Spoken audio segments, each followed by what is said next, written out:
No. Uh-huh. That's what I talk about. You know the vibes. Welcome to the 2 for 2 podcast, episode 7. Yo. I am your host, Rivers. I'm here with some of my closest friends. Bankz in the building. Davy's in the building. How y'all doing today, man? How y'all feeling? Yeah, you ready, Joe? You done know. Cooling, bro. Little quarantine vibes coming to an end. Yeah, we on the last stretch right now. Yeah. I was enjoying it though. Yeah, but how y'all mental space in this whole thing? Like sometimes I have to get out. Like I'm at a place now where I have to take a vacation. Like I don't care. As soon as the airport is open, I'm out here. Oh, yeah, I need myself a vacation too, but I mean, it ain't really been hurt my mental space, bro. Because man's already is a little clam under the rock all the time. So, but I definitely need a vacation for sure. I gotta at least hit a beach or something. At least. Definitely.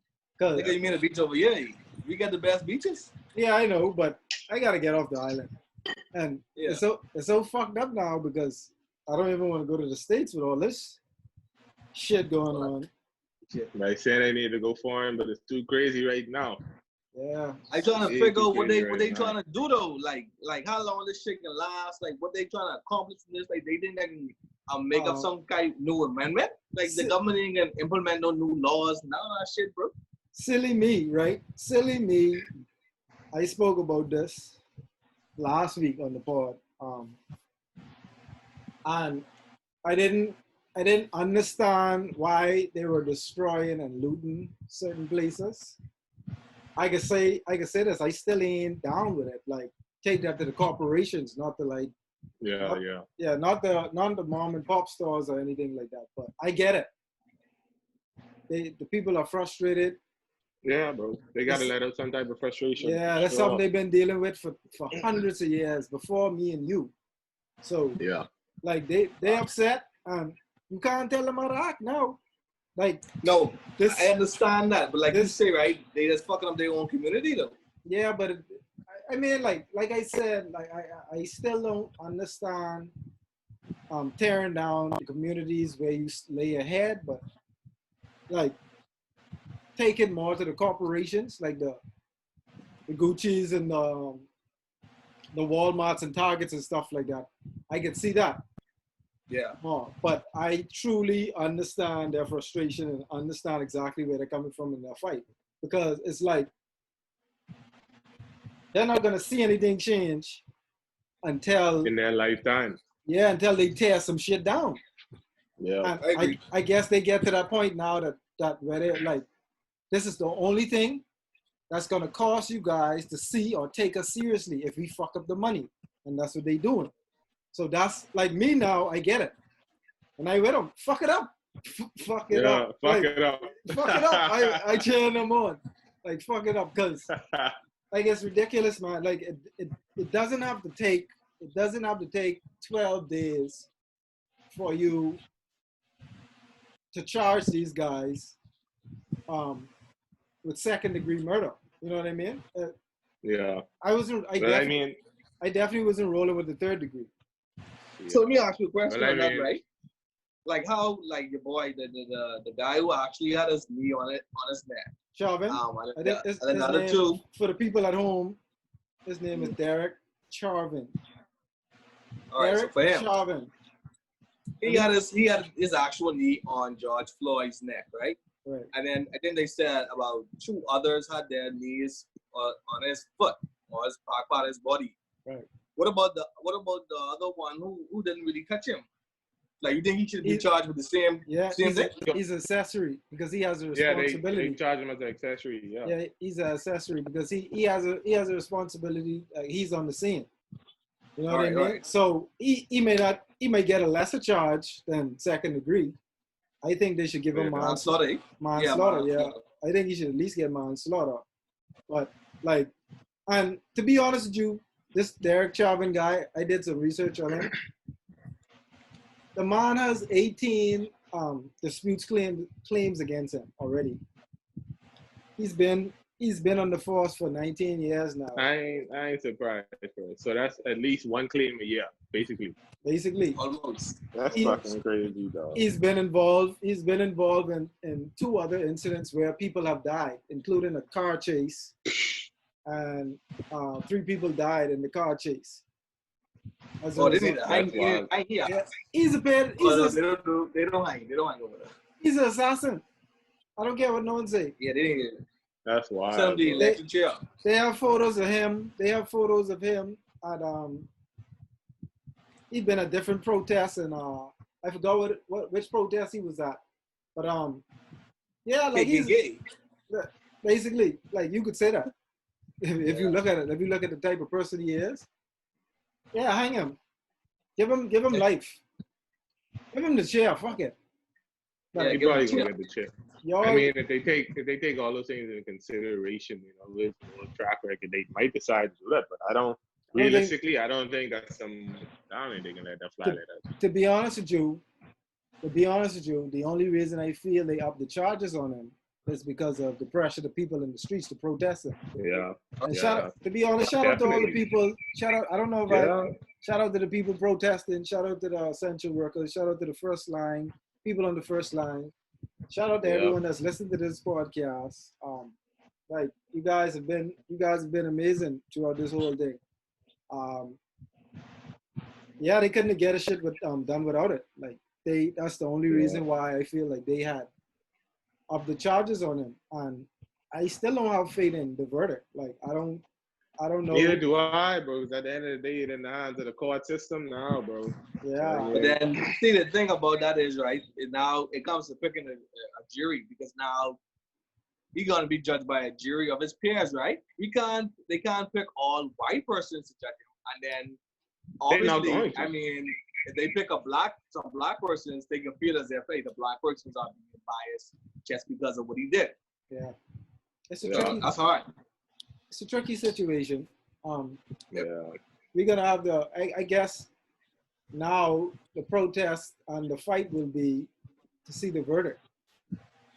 Yeah. Or the they may riot again if the verdict ain't right, bro. They may riot again. Definitely. Definitely. And that's even more pressure on the jury and the judge and the prosecutors to get it right, bro. You see what they're saying? Question. Because they don't wanna say one thing and then get taken the wrong way, and then it's a bigger uproar than it already is, Shit is crazy right now. Exactly. Bro. Question. My guess is the both of y'all have already probably visited the United States of America. Yeah. Obviously. Both of you work in the tourism industry, right? So yeah, you come across, if not, you have interacted in some way with an American. Have y'all ever witnessed firsthand racism towards you or someone else? But I'm talking firsthand, like just pure racism or prejudiceness. Have y'all ever witnessed it?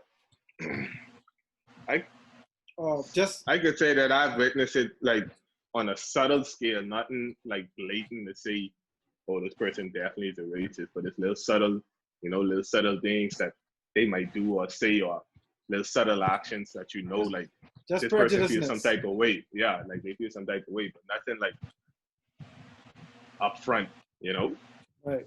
I agree. I feel like it's mostly comments, little comments.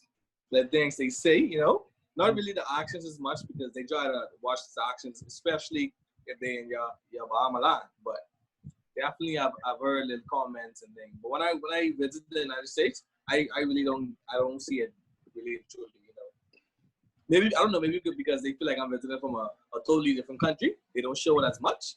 Maybe if I were a Black American, but I don't see it. But when they come here to us, I get little comments that I feel as if, hey, that was racist, but I play it off. I've personally been in 2 situations myself. I was on vacation in California. In 2 separate restaurants in California, I was treated a certain way. To my understanding, I believe, because of the color of my skin. Mm-hmm. Because at the time, like the service was off, or Like they just not serving you how they serving other people inside the spot. Yo, listen to me. We was out of Fridays, and we was there late night, like say about after 10. Mm-hmm. We came there, and I would estimate about 15 people in the restaurant. I'm talking about having dinner, and I think I ordered a pasta. It was 2 pasta plates, 2 fettuccinis, and wings. We sat down in the restaurant for at least an hour and a half before we thought to ourselves, like, hold on, this food shouldn't be taking this long. Yeah. So we asked the host. We called the host over and we let them know that, hey, we've been sitting here for a while. We placed our order with a certain waiter, and we haven't gotten any food. Like, he hasn't even checked on us to see, like, how we're doing it, if we need any water or refreshments or anything like that. So she went to check. She came back and she let us know that the food was on the way. Probably another 10, 15 minutes passed. Still nothing. So we asked the waiter, hey, like, what's going on? Like, you've been telling us our food is coming for the past hour and a half now. He said, oh, I'll go and check. He came back, oh, the food is on the way. We say, hold on, we ready to go. Like, either you call a manager or someone to explain this to us, because we've been sitting here too long and this restaurant isn't that full. You know what I mean? So the waiter, the manager came, he spoke with us, we let him know what was going on. He went in the back, came back out with the food, right? And told us, that. Hold on, he told us that the guy never placed the order. Like, he pulled us to the side and let us know that the waiter, which was a white man, never put it in. Never placed the order in the kitchen. Right. He never placed the order. Was the manager white too? No, black man. He's a black dude. Right. But like it literally took them, I would say, about 5 minutes to get this food ready. From when the manager had to place the order. He placed the order. Yeah. Got it ready. And he let us know what was going on. So we told him, like, yo, that's some, you know what I mean? Like, that's some weird shit. And these people he still looked at us to say, well, like, we should tip him. I was like, fuck, get the fuck out of here. You know what I mean? Bro, and I had the audacity of some people, like, y'all still pay for the food? They made y'all pay for the food? No, they didn't make it. They didn't pay for it. Oh, we didn't pay for it. They didn't make us pay. Yeah. But we had that same situation, that same exact situation on that very same trip in Buffalo Wild Wings with another white waiter. That's crazy, bro. Yeah, it's like sometimes you get a subtle gif if you're not like keen on it or focused on it, you wouldn't understand. We basically were we were the only like black couples in the restaurant, so that was some weird shit, man. Definitely, yeah. Like working in the hotel industry, you see it a lot. Sometimes you hear the subtle remarks like, "Oh, yeah, definitely." Like just the way some of them interact with you, it's if like they come to the Bahamas expecting there to be like there not to be as much black people. You know what I mean? Yeah. It's like they walk in a room and they see all these blacks and they're surprised. Like they're shocked by it. Yeah, it's like come on. Like that's what the fuck you come here for? You know what I mean? But yeah. That's because, bro, most of the advertising about the Bahamas, you only see white people on it, dog. Yeah, I know. You only see white people. You already know. When they advertise it, though, that's the white people vacationing. Right. But when if you look at the workers, for you barely see a white worker. It ain't commercial. Right. So it's just they never to the forefront. That black worker face never to the forefront of them commercials, bro. No. That's true. Very, very rare. So back on to what's going on in the U.S. Yeah. To segue from that, I don't know if y'all saw the commissioner of the NFL, what he had to say, or what he was pressured into saying from the black community. Yeah. Drew Brees as well. We got to get on Drew Brees' ass as well. Yeah. So basically, the commissioner, he basically apologized and say that they were slunking on him trying to take a stance on racism and prejudice, and they were wrong for silencing the protests that the players were doing at the time, a few years back, and what's not, and that they support Black Lives Matter. Oh, I didn't They were catch calling that. Kaepernick. Well, they didn't say calling Kaepernick per se, but they say that they apologize for, like shutting down people protests at the time. And they say that the NFL supports Black Lives Matter. That's what they said. It's crazy. That just was released today. I didn't catch that. Yeah. But I saw a statement. Drew Brees was doing an interview. Drew Brees. I believe that he just took the question. I believe he took the question wrong, bro. I don't believe like he's a cold-hearted guy. I mean, I don't know him, but his response, he really didn't understand the question in his response, bro. That's what I got from him. Yeah, but his response really tells how he really feels about the whole protest. See, to me, the protest isn't about black and white; it's about injustice. Mm-hmm. And I think the lines were blurred a long time ago with the whole kneeling situation with Colin Kaepernick. People started to bring up the disrespect of the flag, or all of the veterans or people that fought for, you know what I mean, for the freedom of America. But the kneeling was never about that. It was solely about the injustices. So the fact that he would even bring up like the disrespectful situation of the flag, like nobody's disrespecting the flag. He probably didn't even know at the time that Colin Kaepernick them was doing that for injustice, bro. You see what I'm saying? He probably didn't. That's why I said I don't feel his response. This interview was a few days ago, David. I know, bro. But I'm saying at the time, like why Colin Kaepernick was doing it, I mean, but this is how all of this coming. I understand, but I try to show you with all of this coming back to light right now. You're giving people a deeper insight on it, bro. So of course he hearing things now saying like, oh yeah, this kneeling was never about the flag. It was always about injustice. So I don't know why they made it about the flag or trying to make it seem like it's about the flag. That's why I say in his response to the question that he was given, I don't feel like he really understood the question, because at that time when all that was going on, he didn't understand what the movement was about. You see what he's saying? He probably just took it as like a disrespect in the flag. Why? But from so question, if let's just say Tom Brady was the one kneeling for injustice, you think they wouldn't have checked in to see what the reason was about instead of just pushing it off? I mean, some people would. Everybody will, though. The media pushed that narrative. The media tried to spread that narrative and tried to attach the kneeling situation to Black Lives Matter and to all of these other, like, it was just a mix-up from the break. And like they were trying to dispute this whole thing to let them know that, hey, it's nothing about disrespecting the flag. It's nothing about disrespecting people that have fought for America. It's solely about the injustice and what's going on. Because I think the time when he did it 2 years ago, that was 2 years or 3 years ago, right? I'm not wrong. I'm not. The Colin Kaepernick thing? Yeah, I'm not sure. Like no, but that was like a couple, like 5 years ago, baby. 5 years? A while ago. But that was a little while ago.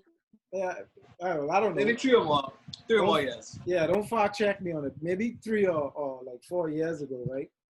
When he did it, I think it was after the Eric Gardner situation.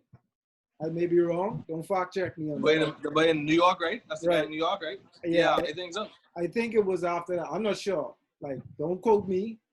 You know what I mean? But I think it was after that situation. And he said a few times on a few interviews that, hey, this it has nothing to do with the flag.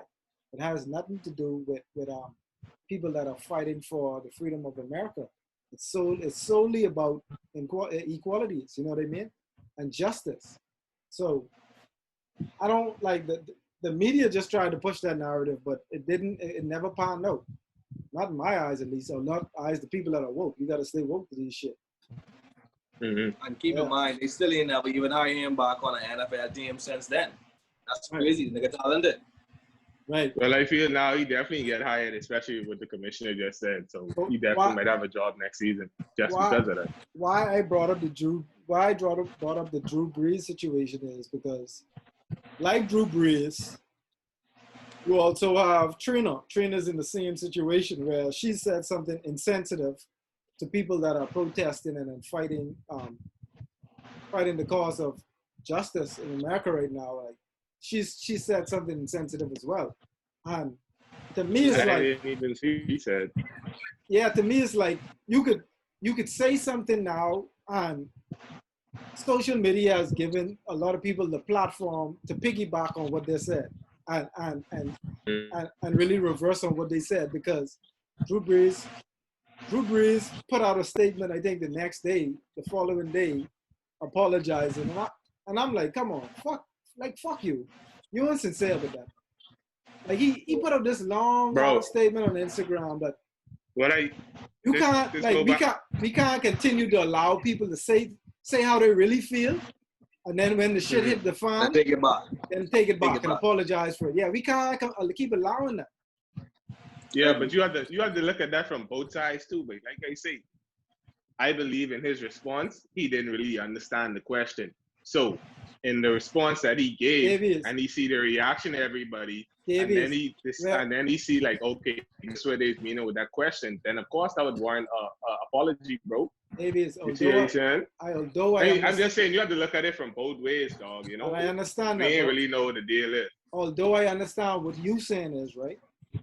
How I would say you close to 30 right now, but from what age you think you understood what was going on in America in terms of racism, injustice, and inequality in America? How long you've known that? Well, the extent of it, or how long I knew that it was present. How long were you aware of what was going on in America in your life? You would say roughly over 7 years, I would hope. Yeah, for sure, bro. Drew Brees is about half your age. See, the whole thing about it is, the people that try not to identify or act somewhat oblivious to what's going on is the problem. Mm-hmm. They feel the same way. They just don't want to speak out on it. That's all it is. They trying to hide their true feelings. Yeah, but like they're the problem. That's what I'm saying. Like you cannot be at a certain age and don't know what the fuck is going on. See, that's where you lose me. Yeah, that's where you lose. You can't sit there and say like, I shouldn't have to explain to anybody over the age of 15 right now what is going on. Wait, like I said, let me know. I understand what you're saying, bro. I really understand what you're saying, but if you used to go back at, wait, if you go back, is what I say. Wait, I mean, that's your opinion. I ain't gonna say that. Because, I mean, he ain't never do me nothing or whatever. Yeah, but I don't agree. But fuck him. I don't agree with a lot of things that's going on. But I just saying, bro, if you go back to that interview and see the question that the dude asked him and what Drew Brees said in his response, I can tell by his response that he didn't really understand the question, dog. I understand. Well, what I get what Rivers saying is, even though he may not have understood the question, the fact that his answer was the way it was, that's how he truly feels it's still fucked up. Well, yeah, I mean, bro, don't get me wrong. His feelings ain't, you know, like, at the end of the day, you can't get mad at him because he decided to apologize afterwards and coming to the realization that he interpreted the question wrong. You see what I'm saying? But I mean, like you say, boy, fuck it, bro. My wife doesn't like it, bro. Davies. Like I telling you, he may not have understand the question. But I'm for certain he understands the circumstances in which that question is brought up. Definitely. So yeah, that's what I give it. Definitely, bro. But yeah, I don't like how y'all feel. Like we didn't really get on. What do y'all think about the protesting and the looting? Let me just say, I don't want to come on here and seem like I'm hate speeching. Like there's no hate speech around here. You know what I mean? Yeah. I'm with the fight. Man, bro. I understand. If the people feel like, go ahead. No, go. No, go. No, I understand. My bad, bro. My bad. I understand. The looting. I may not agree with everything they're doing and hurting people and like destroying people's properties. I don't agree with that 100%. I understand the anger and frustration. They have to take it a step further. Like you have to vote locally. Vote for the people that are going to make a change in your community. You know what I mean? You can't just definitely. Like don't just go out there, destroy people's stuff, loot, steal, and then go back home. Shit isn't going to change that way. You know what I mean? Like you really have to think that shit through. Like, don't so just. You think everybody actually doing it for the right causes, or they just looting because hey, some bullshit going on, I can get some free shit while some shit happen and get away with it. But that's America. Like, if you know America, that's the It's definitely people just doing it to get off, bro. That's the line of opportunity. Yeah. People see the opportunity, they're gonna take it. Now, I don't blame them. Yeah. I don't blame them. Like, take the opportunity. That's what America about. Like, I'm not surprised about it, to be honest with you. I'm not surprised at all. So that's what America's about. So like, it is what it is. Like, but don't just. Ain't everybody doing it with a good heart, for sure. Yeah, just don't let it fall there. Like, don't do all that work. Don't destroy everything and then, like, just leave it there. You have to take it a step further. Vote. But I see a lot of celebrities now joining the protests and the cause. I see that even Kanye West donated $2 million for George Floyd's daughter to go to college. That was dope. Yeah. Shout out to Kanye. Shout out to all the celebrities. Let me say that who actually do it. That are out there, that are supporting, that are just trying to make a change or putting the effort forward. Like, I've seen Jay-Z. He donated some funds. Drake has donated, I think, $100,000 in bail money. Like, who else? Like, a lot of people are doing stuff. Shout out to them who are doing it genuinely. You know what I mean? Some people are going out there to get photo ops. I can see it. I just gonna say some people who only donating to just for clout and stuff. Yeah, I see. You could see it. Stuff and bro, that shit. But right, whatever. But you have some black people. You have some black Jordan, but the NBA. New NBA schedule. Go ahead. Huh? Go on, man. Go on. Say that was horrible just now. Yeah, we can't segue. We can't segue like that. I was saying that. I was saying you got some black celebrities who helping the cause up because they actually experienced that shit before they became famous. Yeah. Like a lot of these niggas. Yeah. Definitely. Like, shout out to the athletes that are not just athletes, celebrities on the whole. Like, I've seen LeBron James, he's speaking out. Like, he's always speaking out. Shout out to him for that. Like, and that's one of the things that set him apart as an athlete. Like, that's what I always respect him. I respect him so much more off the court than on the court. Like, he's a great athlete. I don't want to take that from him. But I respect him so much more for what he does in the community, or how he is as a person and as a family man, as a father and a husband. Like, I respect him so much more. And he's a role model. Yeah, it really elevates who he is and his immortality. His immortality in the community. That's what they said about Jordan. Jordan was kind of the same age. And then they put their foot on Jordan's neck about one black politician he didn't support who was running for mayor. Yeah, the governor of Carolina. Yeah, the governor of Carolina. Mm-hmm. But hey, you can't win it all. So I don't know if you want to take us into the next segue, Davies, with the NBA. How you feel about the NBA coming back? July the 31st.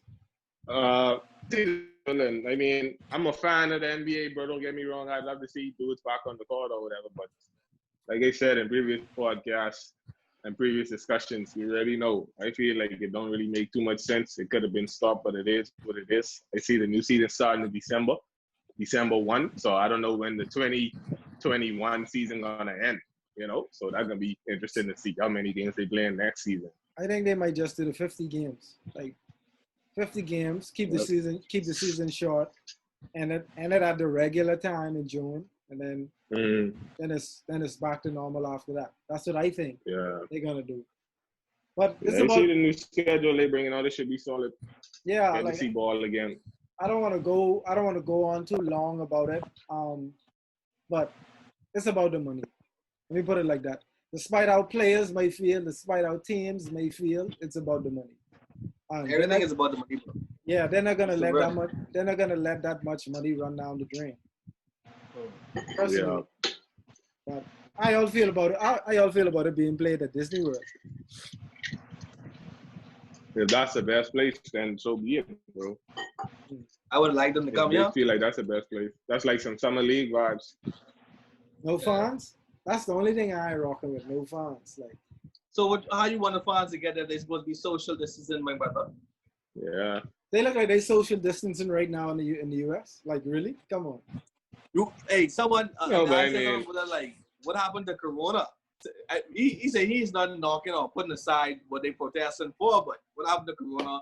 What happened to these killer bees that came from Japan? Like, everybody just forget about that shit and focus on this. them things still around, and that's what people gonna see when they come back and it just get slapped in their face again after all the protesting died out. You think And the numbers spike up. But they ain't said the numbers yet. The numbers should have very spiked up. They been Definitely. protesting a little while now. Bro, the numbers definitely been spiking. Come on now. We see how the coronavirus is spread, and you see what's going on in the streets. They don't have to report the numbers for us to know better. You see what they saying? We waiting ahead of numbers to see how effective it really was. You feeling better, by the way? From day one, I feel like they've been lying, but the numbers anyway. Yeah, I mean, by my street, dog. See, I'm here. Yeah, back on it. So my street. I thought we lost you. Remember, say you thought you had the corona, right? Yeah, I thought we lost you. I ain't gonna lie. Yo, he hit me that morning and he was like, yo, a little off for real. Yeah, I woke up with a headache. You know what I mean? But it was rough, buddy. It was rough, buddy. I was like, I think it's just because mine's just been awake, but straight true. See they saying? Yeah, you gotta give your body some time.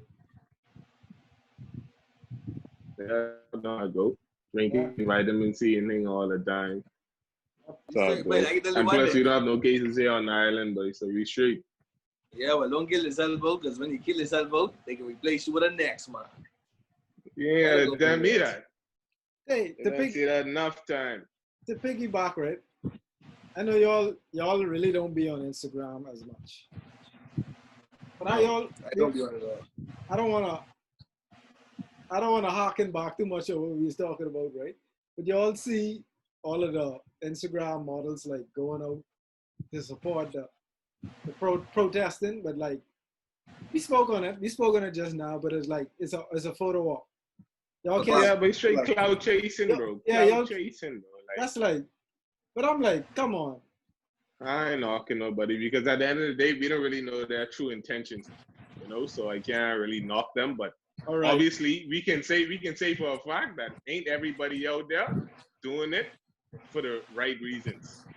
All right, so just leave it like that. I mean, I don't mind seeing them bodies out there with them signs, though. I support the fine girls. Hey, you know what surprise I ain't see yet? What? Some bikini photos with the protest signs up. But Corona still out. Obvious. People still got a little bit of sense. Yeah, too obvious. People still got a little bit of sense, though. They ain't taking Corona as serious as over here. We know that. No.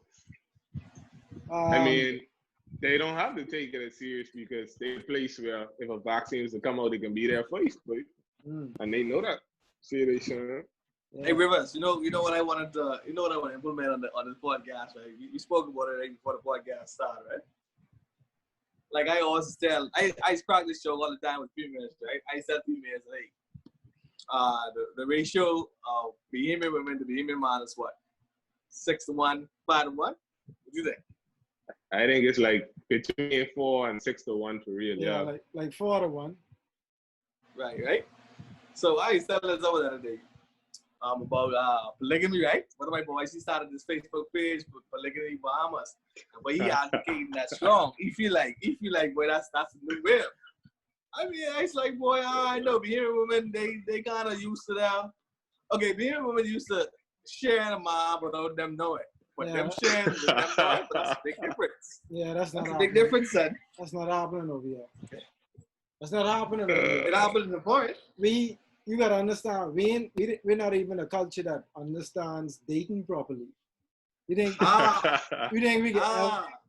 we'll ever grasp the concept of polygamy? No.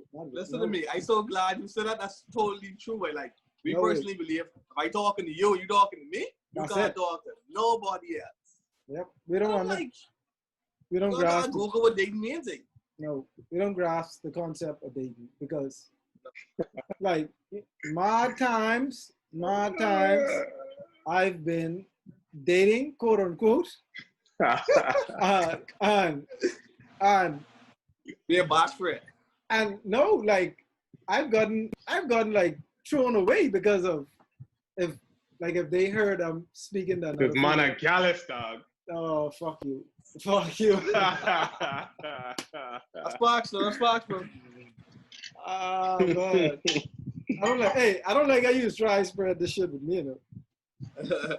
It's false. I mean, if it's false, I'll stop, bro. Let me know. If it's false, I will stop. I will apologize publicly. I will apologize publicly and stop. It's false. When everyone on the podcast, I apologize for calling Rivers gallus. Thank you. It's false. He might have been one in his past life, everybody, but he has definitely put that behind him. No way. Hey, fuck that shit. I ain't rocking with that. That nigga is still the same. You know what I'm saying? He might be let slide with it now, but fuck that shit. They ain't rocking with that. Hey. All I can see after this video is cut. Hey, it's amazing. Look, it's so amazing. It's so amazing what your own homies will think of you. Like, wow. That's the truth, nigga. The homies don't lie. But like you say, you could be that way. You could be that way because of the ratio in the Bahamas. You are entitled to be that way, big guy. Yo, I love women, right? But who I am is who I am. Whenever I'm in a relationship, I'm in that relationship. You know what I get killed for? I get killed when I'm single.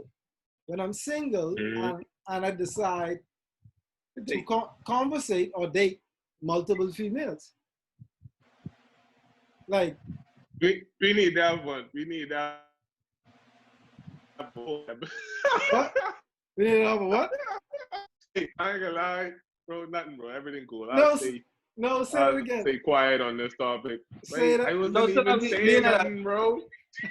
I would say we probably need a whole episode dedicated to something like that, bro, on that type of topic. But I've been trying to get y'all on this shit.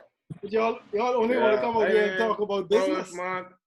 No, like I say, here's my thing. That's how I feel. That's how I personally feel, right? Yeah, Rivers is a gallus, right? They ain't talking for that. But that's what I'm trying to say. You could be a gallus. Turn my shaking here. If you're single, if you're single, right? If you're single and you dating, right? You need to sit down and explain to the females, right? Hey, I'm dating. And when I say I'm dating, this means I'm dating Sherry, I'm dating Suzanne, I'm dating Mary. So if you see me out with either one of these other females, I don't need you to be acting some kind of way. Because at the end of the day, this is what dating means. Now, the Bahamian concept of dating is totally different from what dating actually is. So all you gotta do is elaborate and explain to them what it really is. I shouldn't have to do that. You ain't even trying to understand that. They can't understand that, bro. That's because of our culture, they are not gonna understand that. True. Yep. But yeah. But that's why we so behind as a country. That's why we said that's why we consider a third world country. We so behind because hey, don't use that term. Don't use that term. But mine is run hard when you use that term. I'm saying what people say. But we catch on to everything late. We adopted things too late, man. We need to get rolling with the rest of the world. Even with fashion, everything, but everything the Bahamas is catch on late. But we need to jump on with the rest of the world. But I feel like, honestly, but we just have to understand, like, the whole concept of dating ain't a part of Bahamian culture, bro. Like, if you go to... Why can't we incorporate that? We've been trying to incorporate it. You don't think so? I said can keep trying. We keep trying, but I don't feel like that's something that'll ever be, like, grasped onto Bahamian culture because we're a culture that's really based on, like, Christianity, but Christianity don't really preach them type of things. That's what okay, question. And I ain't trying to march nobody go on, and I ain't trying to disrespect nobody, but remember back like in 2004, 2003 when someone said they were gay. Wasn't that like, oh wow, you're gay?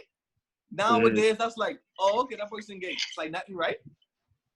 Hey, disclaimer. Mm-hmm. Disclaimer, nobody on this podcast is homophobic. I would hope.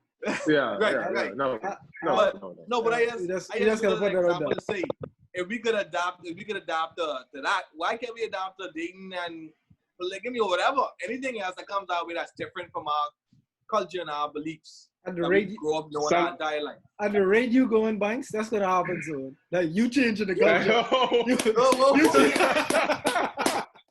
That guy he trying to turn on me now. Wow. That's how it goes. That's why I just wanted to stay quiet. Hey, you fighting the gospel, you fight the power.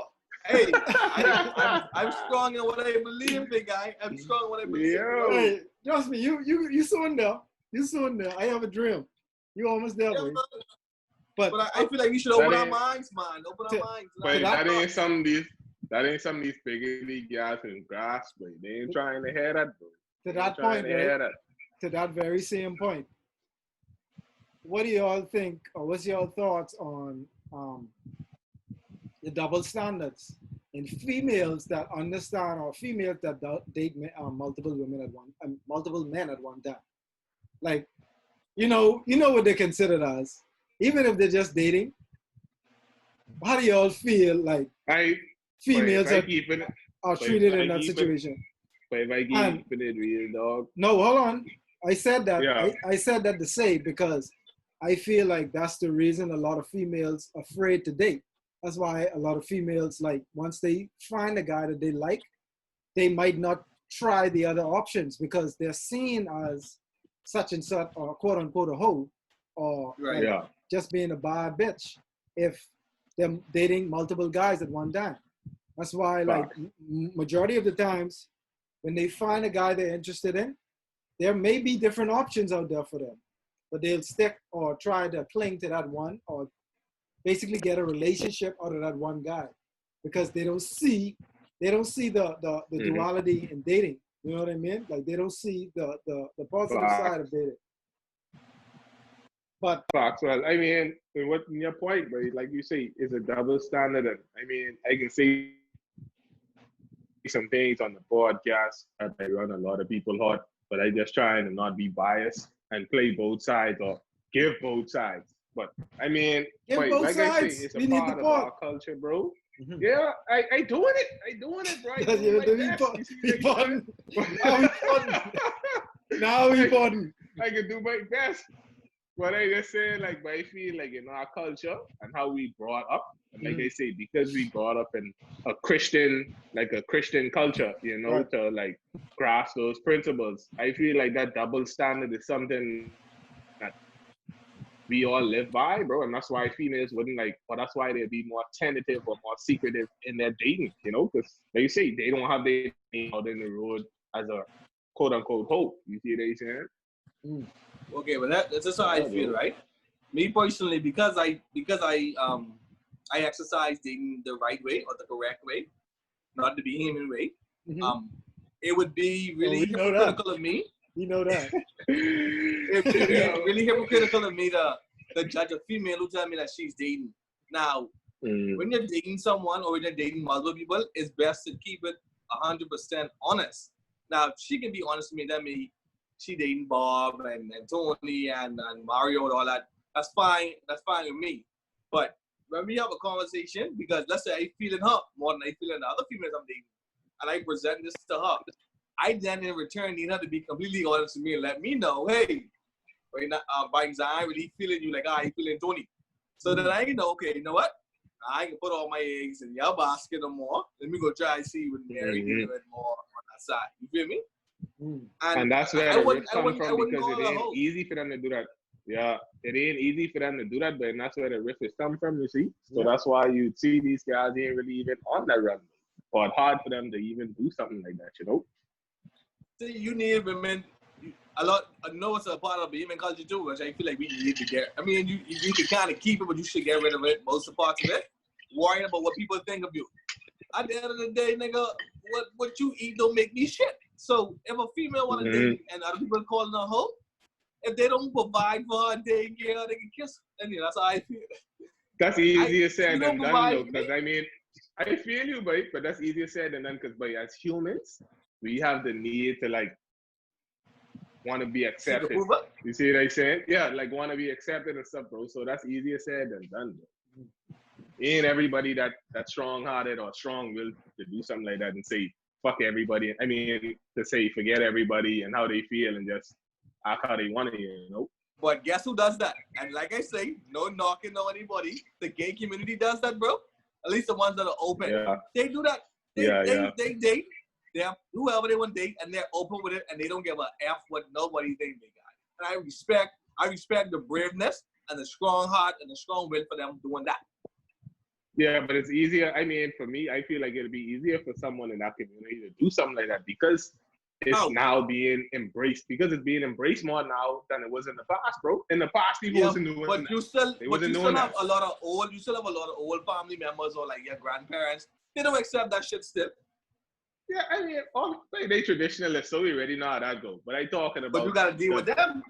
Yeah, but I talking about the gay community now, bro. They don't really care about them things, buddy, because they going through that revolution. They going through that revolutionary period right now where everything guys accustomed to. You see that here? So let's not be insensitive, guys. It's the LGBT. Yeah, bro. Shout out to the LGBTQ community.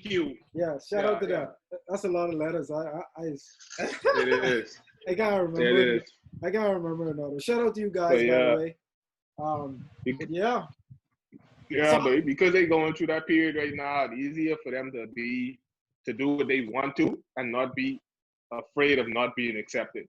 Let me get y'all opinion on how y'all feel the dating scene is right now, like in our generation at this time. Like y'all both dating, I would assume. Let me just say this, and no disrespect to the man, but it's easier for a man to find a good woman than it is for a woman to find a good man. Right now, I like that point. Tell me more. Okay, you got niggas dying, going to jail, going to part of another community. You speaking to the ratio of men to women. I'm speaking on terms of there actually being good men out there right now. Like how many of women do you think actually acknowledging the good men? Because I believe first you have to define a good man. You have to define what a good man is or good men. What are they? A lot of aspects and a lot of attributes can make someone a good man. I'm not but it's different opinions by the women though. It's based on the women opinion. Exactly. But how many of them are acknowledging this? Because I feel the reason why I feel dating is so difficult in this day and time is because there's so many distractions. Like it's hard for you, even if you want to focus on your relationship. It's hard to because there's so many things now that's on the forefront. Now you have women that want to actually become entrepreneurs. Like they want to have multiple sources of income. They want to own businesses. So a lot of females now are more focused on that. A lot of men don't know because we're so traditional. We don't know how to handle a woman how to handle a woman in that light, in that format. Somebody that's focusing on their career or somewhat a business. Like we don't know how to focus or how to channel our love into a female that is more, I would say, work-driven or economically driven. Because it may seem like she's a bit more dominant. You know what I mean? She has to be more assertive in that field. So it may seem like she's a bit more dominant because of what she's doing or because of what she's focusing on. But a lot of males now don't know how to adapt to that situation, or they're used to females being more submissive. You know what I mean? Now a female, now because females are becoming like, they're more boss bitches out there than anything. You know what I mean? So you gonna have a lot more females talking back to you, or you know what I mean, or like they're just not sitting down now and taking your shit. You know what I mean? One mistake and you out of there. Yeah. So I feel like relationships now, because there's so many distractions, there's so many things that are taking you away from the relationships, it's a bit harder to date in this situation, like in this day and time, when we put it like that. I also feel I can agree with that. That's how I feel on it though. One thing that's constant in the world is change, right? And like you say, the women are becoming more entrepreneurs, more work-driven, more self-accomplished, right? They're doing things where they personally, they don't really need a man to take care of the household or to take care of them. Right. But with that being said, at the end of the day, we all adults and we all should respect each other regardless. A man is the head of the home. And that doesn't mean when I say stand up or shut up, you must listen to what I say. No. We come to an agreement and we come together and we decide what we're going to do in this relationship. If the woman is more, she makes more money than I do, then what I'm going to do is, okay, this is how we're going to put the money to use. We're going to do this for savings. This is for the week. This is for the kids or whatever the case may be. So even though she's making the money, I can still be in charge of where the money goes. You know what I'm saying? So she's not going to make me feel less of a man because she makes more money than me, because the world is changing. Sometimes that shit happens. Women are in higher power positions than men. That's how it is now. So that's what I'm saying. But if she really loves you and she's a good woman, she can stand by your side with the man that you are, not the money that you make. But that's you.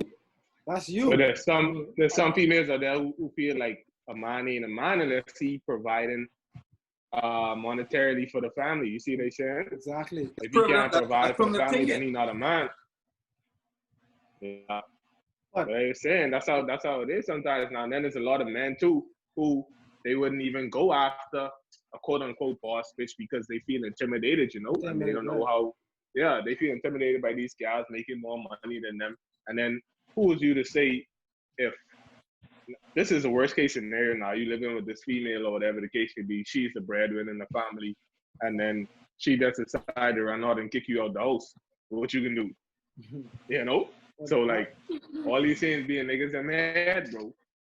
That's what I was speaking to. Like, you may be the guy that is able to adapt to that. Most men are not. Yeah, for real.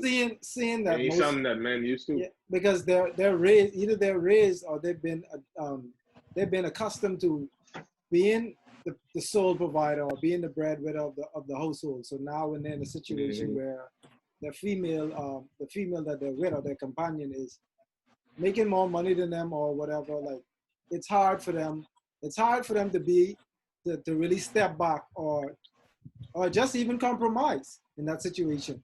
Like, even though they might still feel the need to be more dominant, and that's not the case.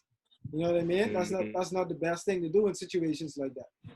But it speaks to what I'm saying. Like, it's a little bit more to deal with now when you're dating in this day and age, is because females have so much more going on for themselves. Yeah, definitely. And definitely. Like, they're at the forefront of a lot of things right now in society. So it's kind of hard for men. I don't know. Like, y'all didn't really speak on how difficult it is, but yeah. I mean I've met females who tried to, I would say, buy me, like tell me I could come live with them or I could drive their car. Don't do it. Don't do it. No. Listen to me. I told them, listen to me, baby. At the end of the day, I have a man. I can hold my own. Yeah, I can take care of my own. I mean, for me, it's hard for me to say I would go live in a woman's house because, like David said, what if she kicked me out? Yep. What if we have an argument out there? She say, boy, get out of my house. I can tell you what. Yeah, do that. She tell me that she don't have to worry about Bankz ever again in her life. And it's gonna happen. It will happen. Yeah. But I wouldn't do it. I wouldn't put myself in that position. We have to get something together. I'm not gonna move into your wife. Let's get something together. We got to split on that. Y'all get anything? Any new music this week? What y'all been listening to? I was on a Young M.A. Yeah, I think last weekend she put out a EP. I was listening to it. I've been listening to. I think it's named the Red Life or the Red Flute, something like that. Some red. Young M.A. Red Flute. Yeah, that's the name of the EP. Red Flute. Yeah, so short. I think it's 21 minutes, 7 songs. I didn't particularly like it. I didn't like it too much. It didn't feel well put together. It felt rushed. It felt like she just put a bunch of throwaway songs together, which I think that might be the case. But just for the label or whatever. Yeah, but I didn't like it. I think my favorite song on there was Drip Set and Quarantine Party. Yeah, that's one or two. Like after that, the album it felt kind of wishy-washy to me. Yeah. I like Angels versus Demons is nice to me too. I like that. Angel versus Damon. I didn't really like it too much. I think at that point it started to feel like the mixtape started to feel a little demo-ish to me. Like the beats started to sound the same. The melody started to sound like it sounded similar to her last project. How do you rate her as a female artist on the whole? Like, she's a phenomenal artist. Like she's a phenomenal rapper. I've heard a few of her freestyles, and let me tell you, like she's spitting. She is, and that's not. She got some bars for sure. Yeah, like Young Ma, she's up there with me in terms of like being a really great female artist. I think she breaking her records though. But she independent though. She is independent. So, I mean. Oh, she not even signed that label. That's crazy. No, let me see which. Yeah, she's independent. She is independent. I don't understand why she'd be putting out like little throwaway songs. That's wild, bro. Or just trying to make it seem like come off like it's a Rush album. I'll be excited to hear her official project if there's one on the way. I don't know if there is one on the way, but if there's one on the way, I'll definitely listen to that. But this EP didn't catch me like that. What else came out?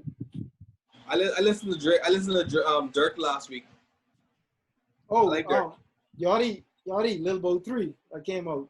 I think that came out last. I don't listen to that nigga at all. Yeah, but we do have a responsibility to review music. So, where do you listen to him?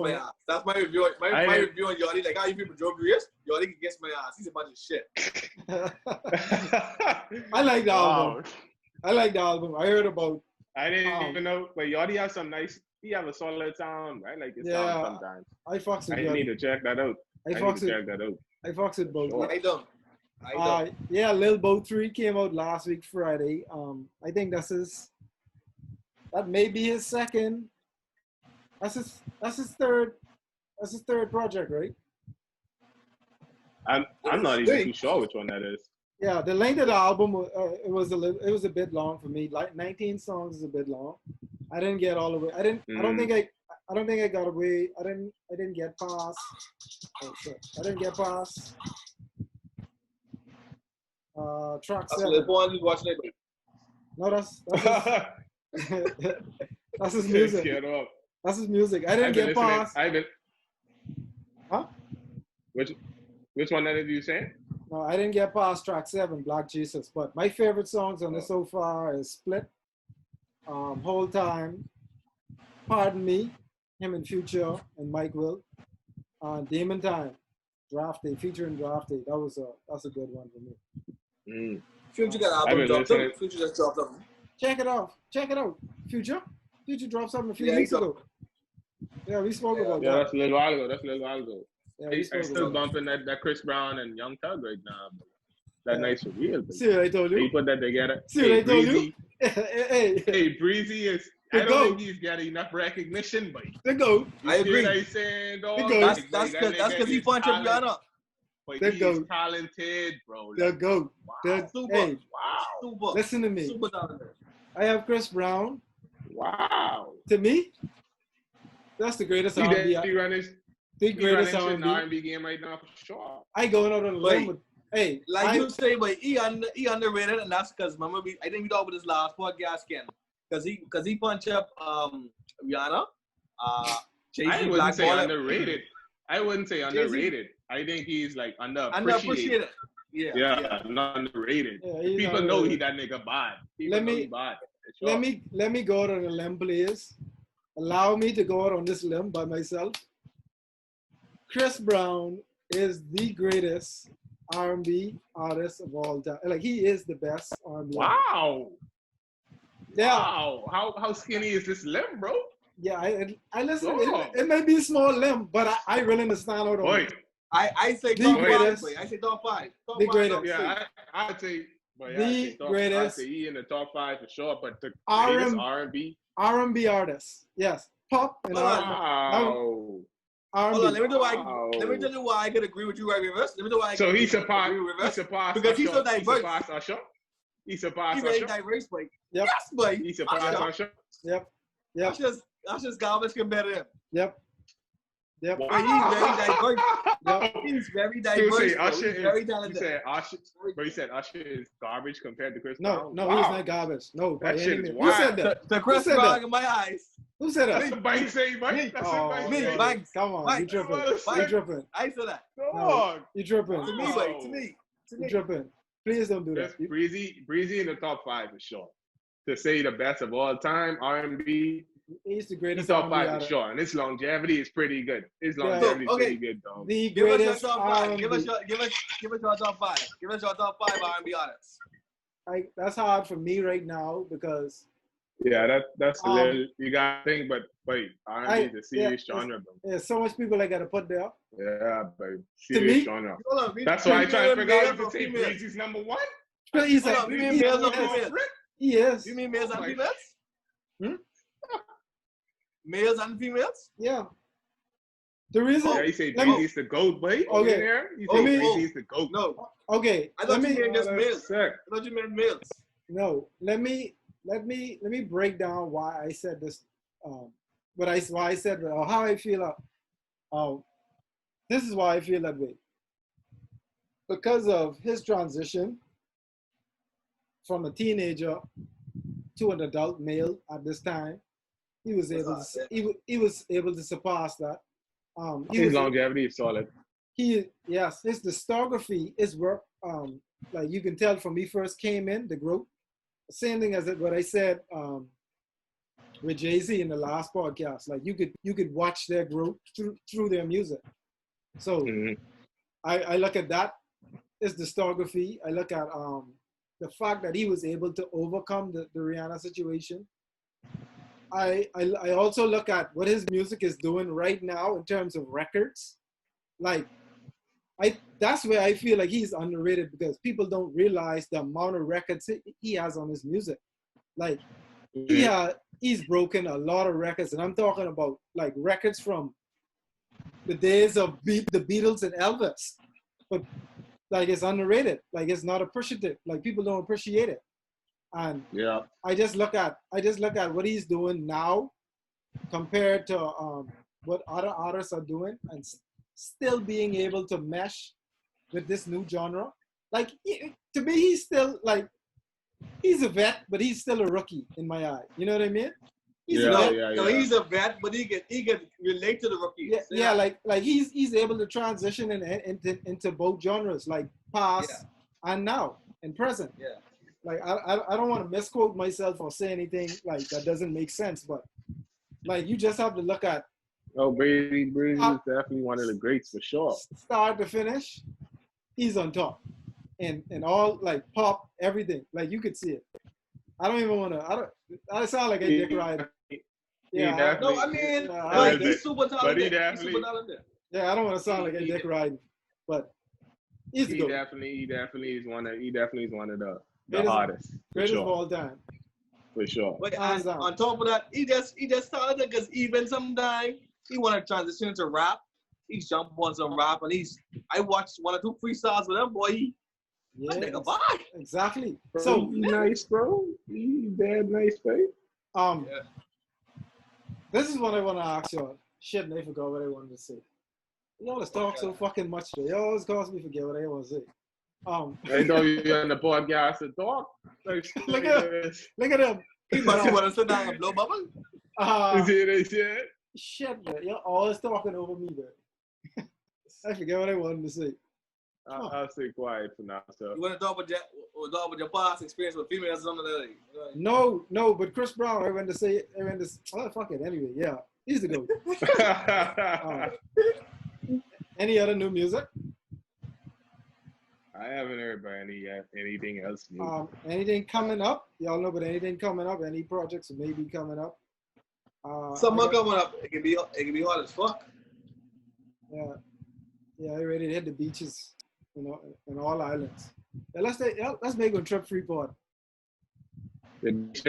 Freeport? Why Freeport? What? Never mind. You got some names Freeport. Don't worry about it. All right. Yeah, don't worry about it. Don't worry about it. Hey, Bankz, you ready? You riding? I ready. All right. Freeport nice, bro. Freeport nice. Yeah. In terms of what they have to offer. You know the vibes. I've heard. Yeah, you know the vibes. I've heard, but I ain't no pro like your boys. I've heard. Oh, we have a guest. Yeah. We have a Bahamian artist, rap and hip hop. He's doing this thing right now. I think he's currently in the U.S., right? I may be wrong. Yeah, he's currently in the U.S. in Florida right now. Right, King Shalon. We're supposed to bring him on. We're gonna bring him on in a few. Yeah, we're just gonna get some shit out of him, see what he's up to, see what's going on. What else y'all got to talk about, man? Like, what else y'all got going on? Any new shows? Y'all watching anything on Netflix? I started a show called White Lines. I'm on I think the 4th episode. It's about. I started that White Lines too. That seemed pretty hype, bro. Yeah, check it out. You guys check it out if you want to. People at home, you can watch that. Y'all check out the Jeffrey Epstein documentary. I didn't watch that yet. I didn't watch it yet either. I seen it. I didn't start watching. I've been watching a lot of movies lately, bro. Like catching up on movies. I just got this solid streaming site. I don't want to tell you what the streaming site is because that's when the site things crash. You see? Yeah, I don't do that. Too much people on it, then it's crash. But I've been watching. I got to watch the new Bad Boys movie. I watched a movie named I think it was Black and Blue. It was basically about a black female. Yeah, black female cop. That was a pretty solid movie, though. So I just watched that. That was great. Yeah, I just finished Power recently. Watching a show called Good Girls. Mind the name of it is a pretty solid. Good show to check out. Or series. It's solid. Good movie to check out if you never seen it. Revolver. Watch that. Revolver. You know what show? I'm gonna check that out. You know what show I like? 50 Show for Life. It ain't on Netflix, but I bought it. For life? What is on NBC, right? What is it on? It about this guy who was wrongfully accused. He was sentenced to jail. And in jail, he became a lawyer. He passed the bar, got his degree and everything. And he's fighting other inmates' cases. And he was appealing to fight his own case. And he's doing pretty good, but that's a good show. 50 Fully Hands is some really good shows, but right, be real. Yeah, that's one thing I could say about 50. Like he has a talent. He has a knack for like finding just really good investments. Like he's really great at that. That's another good show. Shout out to 50 Cents. What he's doing. What channel? Yeah, which station does that come on? Like which network? That's ABC. ABC, right? Okay, ABC. Yeah. I was supposed to check that out too. For life. Yeah, I'm gonna check that shit out for sure. Anything else y'all want to talk about before we get on to our guests?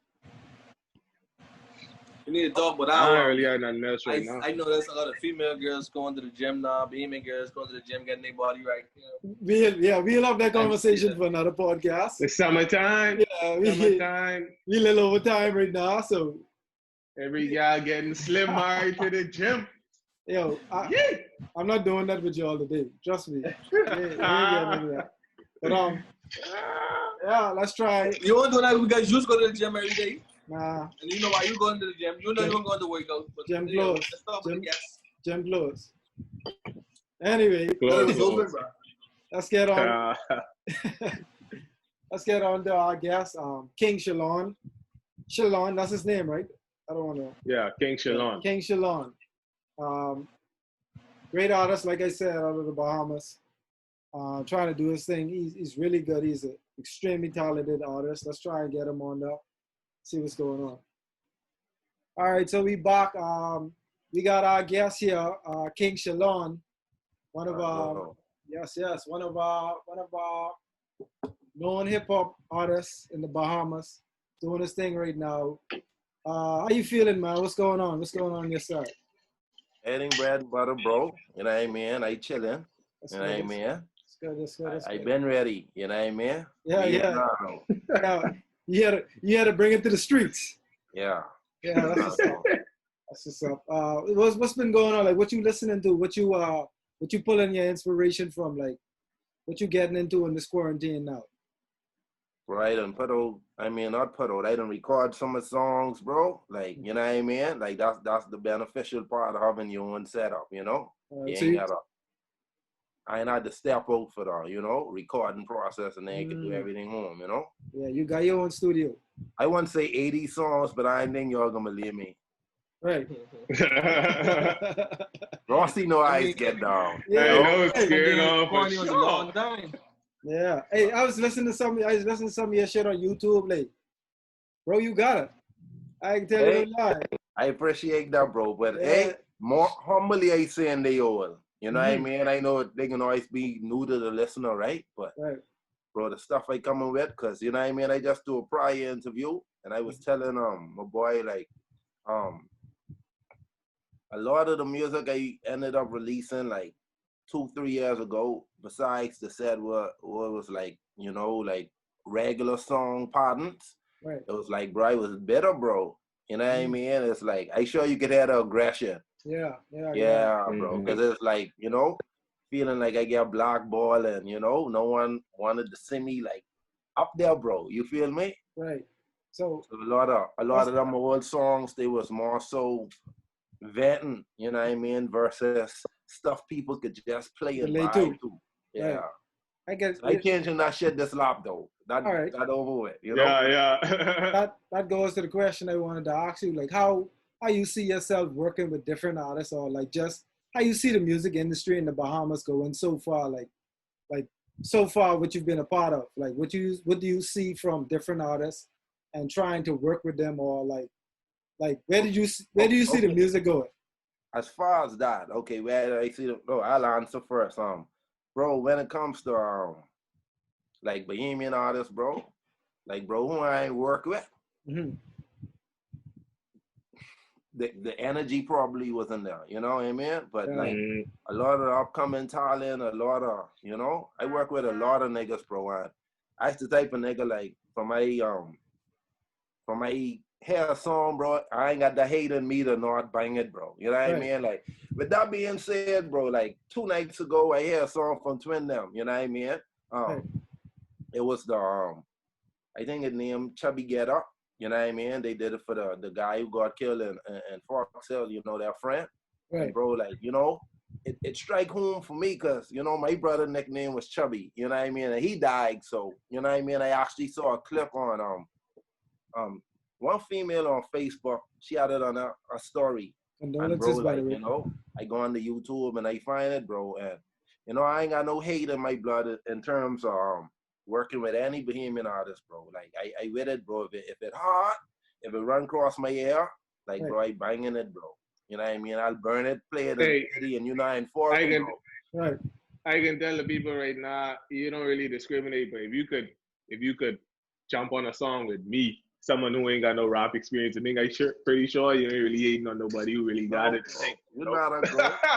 You're not a girl. Don't downplay yourself though. hey, this ain't about me, but before we get a little deep in it, I mean, you need to introduce yourself to the folks, man. Introduce yourself to the podcast. I don't know who he is, where you at right now, what you got going on. Your little drops and everything, your Instagram, name, YouTube, all that. Me? Yeah. Okay, all right. Because I still balance in the screen, so when homeboy going on him, so I got the name up. But all right, on all platforms, Shalon Salute. You know what I mean? And my YouTube is Lonnie Baba, LONNYBABA. You know what I mean?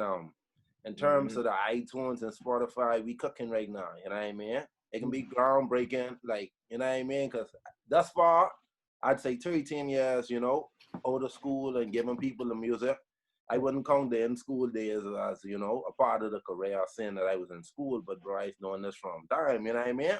But, out of school, it's like, where I give all my fans the music free. All the music free, bro. So this time around, it's like, y'all gotta buy, bro. You know what I mean? Yeah, gotta support the wife for sure. For sure. So stay on lookout for the iTunes and everything else, bro. All right, what you got? What you got going? You got an official project, or what is it? A mixtape? What you got coming for? Okay, now here's the thing. I talk all that talk, but you know, iTunes and thing. The project I working on right now, the name For the Fuck of It. Okay. Now, when you think For the Fuck of It, what you think? When you had a title, what you think? You going in, but you just throwing shit out. Yeah, like you just like you in all or nothing. So it's on to me. It's like you don't have to have a reason to make music, right? Right. So this time around, it's like, bro, I don't put a lot on the bike, but bro, I doing culture, I doing rap, I doing promote the thing, man. That's what we need. I singing, you know, I even working out, bro. I try to be the total sex symbol, you know what I mean? Hey, makes sense. Yeah. Right, but for the fuck of it, bro, like the concept behind that it was just like because like I hold a lot of music because like I'm a conceptual rapper, you know what I mean? Like I go with concepts, so I don't just have random, you know what I mean? Like my stuff, you know, a layout. So this time around it's like the music was coming so fast, and this actually happened like I'd say the 1st of January. So the quarantine meet me working. I ain't wait till the quarantine to start working, you know? And it's just like so much different vibes coming at me. So it's just like, bro, it started off as 20 songs, really. And I just like, bro, for the fuck of it, why would I make people wait when it could be anything? You know what I mean? It don't have a steady concept. So right now we in the process of some projects can have 8 songs, some can have 10. There's a bunch of, I giving y'all all 80 of the songs for free, bro. You know what I mean? But you got 80? Bro, I'd say 80 plus, bro. Like I can play some shit right now for y'all, right? Like Jeff. Hey, wait, Shalon, check this out. Before we even start the podcast, I was telling these guys that like when I used to hear people like Weezy them say, oh, they just going up to the mic and they could spit full songs, like I never used to believe that. And bro, I see you do that shit in real life, dog. I was telling these niggas going, like, you talking about one take, whole song type of vibe, bro. Like, that shit is ridiculous, how that start. You know how that start. Yeah, bro, that shit is ridiculous. Maximize on freestyles, bro. See, like, unlike Weezy, I wouldn't say Weezy can't freestyle because we all see his process, but Lil Wayne ain't a King Los. I know if y'all know about King Los. Yeah, of course. Yeah. Y'all know King Los, he off the head, rapid with it. You can't tell if he write it or not, you know? It's a different vibe. And him and Royster 5'9" is the same way. Right, so that's the lane I in. Now, what he's saying with the Lil Wayne part is like, bro, like, you can give me bars and I can rhyme with the wallpaper. You all hate us, you sit small till later. You know what I mean? I could do that, right? With the freestyle, but it's like, even with approaching songs, it's like, I'm not the type of rapper that, you know, wants to, oh, I gotta hear the whole beat and let me let it talk to me. You know, I ain't that. I start, when I play, my first, like, feeling, my first mumble. You're ready to go. That's what it is. Yeah, you're ready to go off the rip. Yeah, so I like when I hear like niggas like Kendrick Lamar and J. Cole, like, you know, it almost just give me like that. Man, I can't wait till we could sit down and just politic bars, bro, cause like I don't watch them do some sick piece of writing and the head come back like niggas say Kendrick don't write. Sometimes he write. You know, Cole known for writing, but it's like I want to know if I'm the only one who just started and build. I know Weezy started and build, but you know, Weezy is Weezy. Weezy is tell you about 15 things in one verse. You know what I mean? It ain't more so Kendrick Lamar do a song like Sing About Me and he's sticking hard to the concept. You know what I mean? And my question for them is like, bro, like, do you all listen to the structure? I would talk about my brother and I would talk about the sister, or y'all just keep going, you know what I mean? Because thus far, I haven't met any other keep going rappers, you know what I mean? Yeah. Nah, a lot of niggas keep going, but that don't mean they shit tight. You know what I mean? That's what I mean. Yeah. I call the greats like to show you all like I don't watch niggas put together a body of work, and I done the same thing, but my process wasn't. Yeah, you know. So, and as far as that, Rossi, I ain't gonna lie, bro. Like, I got a line. Say you could act so serious. I don't write. I'm so serious, right? Yeah. Hey, and for every time I pick up a pen and paper, my brother-in-law, he's round me out, bro. He like, bro. Yeah. Act so like, serious. what you doing? So serious, see right now. I ain't like that. But see, that's the comfortability I have, bro. Cause it's like to be deadly with a pen, deadly with a freestyle, and then you could go off your head. Like I rate myself as being versatile, bro. And like I say on the other interview I did, it was like I rate Bahamian people for being entertainers, bro. Yeah. Bro, we come from the rake and straight, we wind up on the gal. You know what I mean? So, how could you come from that and you cheat him? So when I see like my problem with the Bahamian rappers though, is like, bro, these performance tracks, they got you all primming up on stage, bro. Right. Like I ain't pay money to have no nigga lip sync on say little 1 2 1 2 then. You know what I mean? Like rock, bro. Rock. I want to hear you song in real life too. You know what I mean? Yeah. That's ain't what everybody got that stage for. presence. Yeah. Ain't everybody got that stage presence, bro. Yeah, that's all that prettiness and trying to look cute and grabbing the Gucci belt. I like, bro, you better open your mouth, bro. Rock. Yeah. So I have a question for you, right, Shalon? Question. Do you work with like local artists who in Florida, like who up and coming too, like who popping, so like they can push you can push them, anything like that? I mean, bro, I know a good much rappers, bro. You know what I mean? But bro, it's just like it gotta be organic with me, bro. You know what I mean? Because as you know, it's a lot of Bahamians in foreign too. So it's like just because you was rap, that don't mean it's like I come into your studio, bro. You know what I mean? I got trust issues too. And no, I ain't got no enemies, but still, it's like the vibe in there, bro. It's like these days you can't be putting yourself in, you know, surroundings whereas you don't even know what niggas do prior to meeting you. You know what I mean? Niggas got whole 17 years of beef and they know me for 3 months and I come in and get caught up. All right for that. Fox. Not only even that. Like most times when you collab, I don't think it's organic to make music just because you're hot, I'm hot.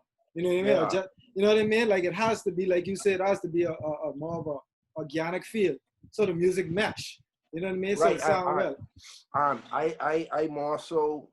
Of course, you know, we live in a digital age, so, you know, more times people busy, so you send the track, but I don't mind really, like, coming in and vibing with you. So, let me clear that up so y'all don't mistake that as scared. I ain't scared. Right. You know what I mean? I get it, and I vibe with niggas, but, you know, it's like, you got to put standards on yourself, too, bro. Like, that means if I buck 15 niggas, it's okay. 15 of them might be shitty, bro. So it's like I done vibe in a lot of studios over here. I tell you the truth, bro. I done vibe. You know, I done hear some good shit, and there's some whoa, and I done hear shit where I like, bro, are you Lil Wayne? Are you Young Thug? Are you Lil Baby? Like, who are you? You have no identity. No identity. So that right there is an instant. I ain't on that. You know. But it been like, bro, I cooking, like I got a couple of tracks, but bro, I on a focus journey right now. So when we could expect one to come out? Huh? When we could expect the first track to come out or the first series of tracks to come out? Man, the first project. Y'all can get a track the same. Y'all can get a track the same, man. The first track I letting go and name the Clippage. The Clippage. Tell us about that. Where did you pull the inspiration from? Okay, now you know, like we Bahamians, but we talk raunchy. Yeah, I know. And the Clippage is just a cool way to say I cutting out a lot of stuff. So, yeah, all right. I can even give you on the chorus, bro. I might teach it. Like it's a Down and dirty, I was knee deep in the mud. But this year I say a lot of shit cut. Family hurt me, friends desert me, I felt stuck. But this year I say a lot of shit cut. You know what I mean? Yeah. They had the cadence, it's a beat. It ain't them beats which you got to saturate and put a bunch of words in the chorus. You know, you let the people vibe. It more so, it was supposed to be before summer. Like during the quarantine would have been a perfect time to drop it. Saying that it was a lot of rainy days and they were doing you can't really like I feel I don't know all the hype music like but you just want some real shit every once in a while, bro. Yeah. You ain't every day you want to clean up, so you ain't every day you in the kitchen bunks. Like some days you stick headphones in your ears and you want to ignore your family, bro. Right.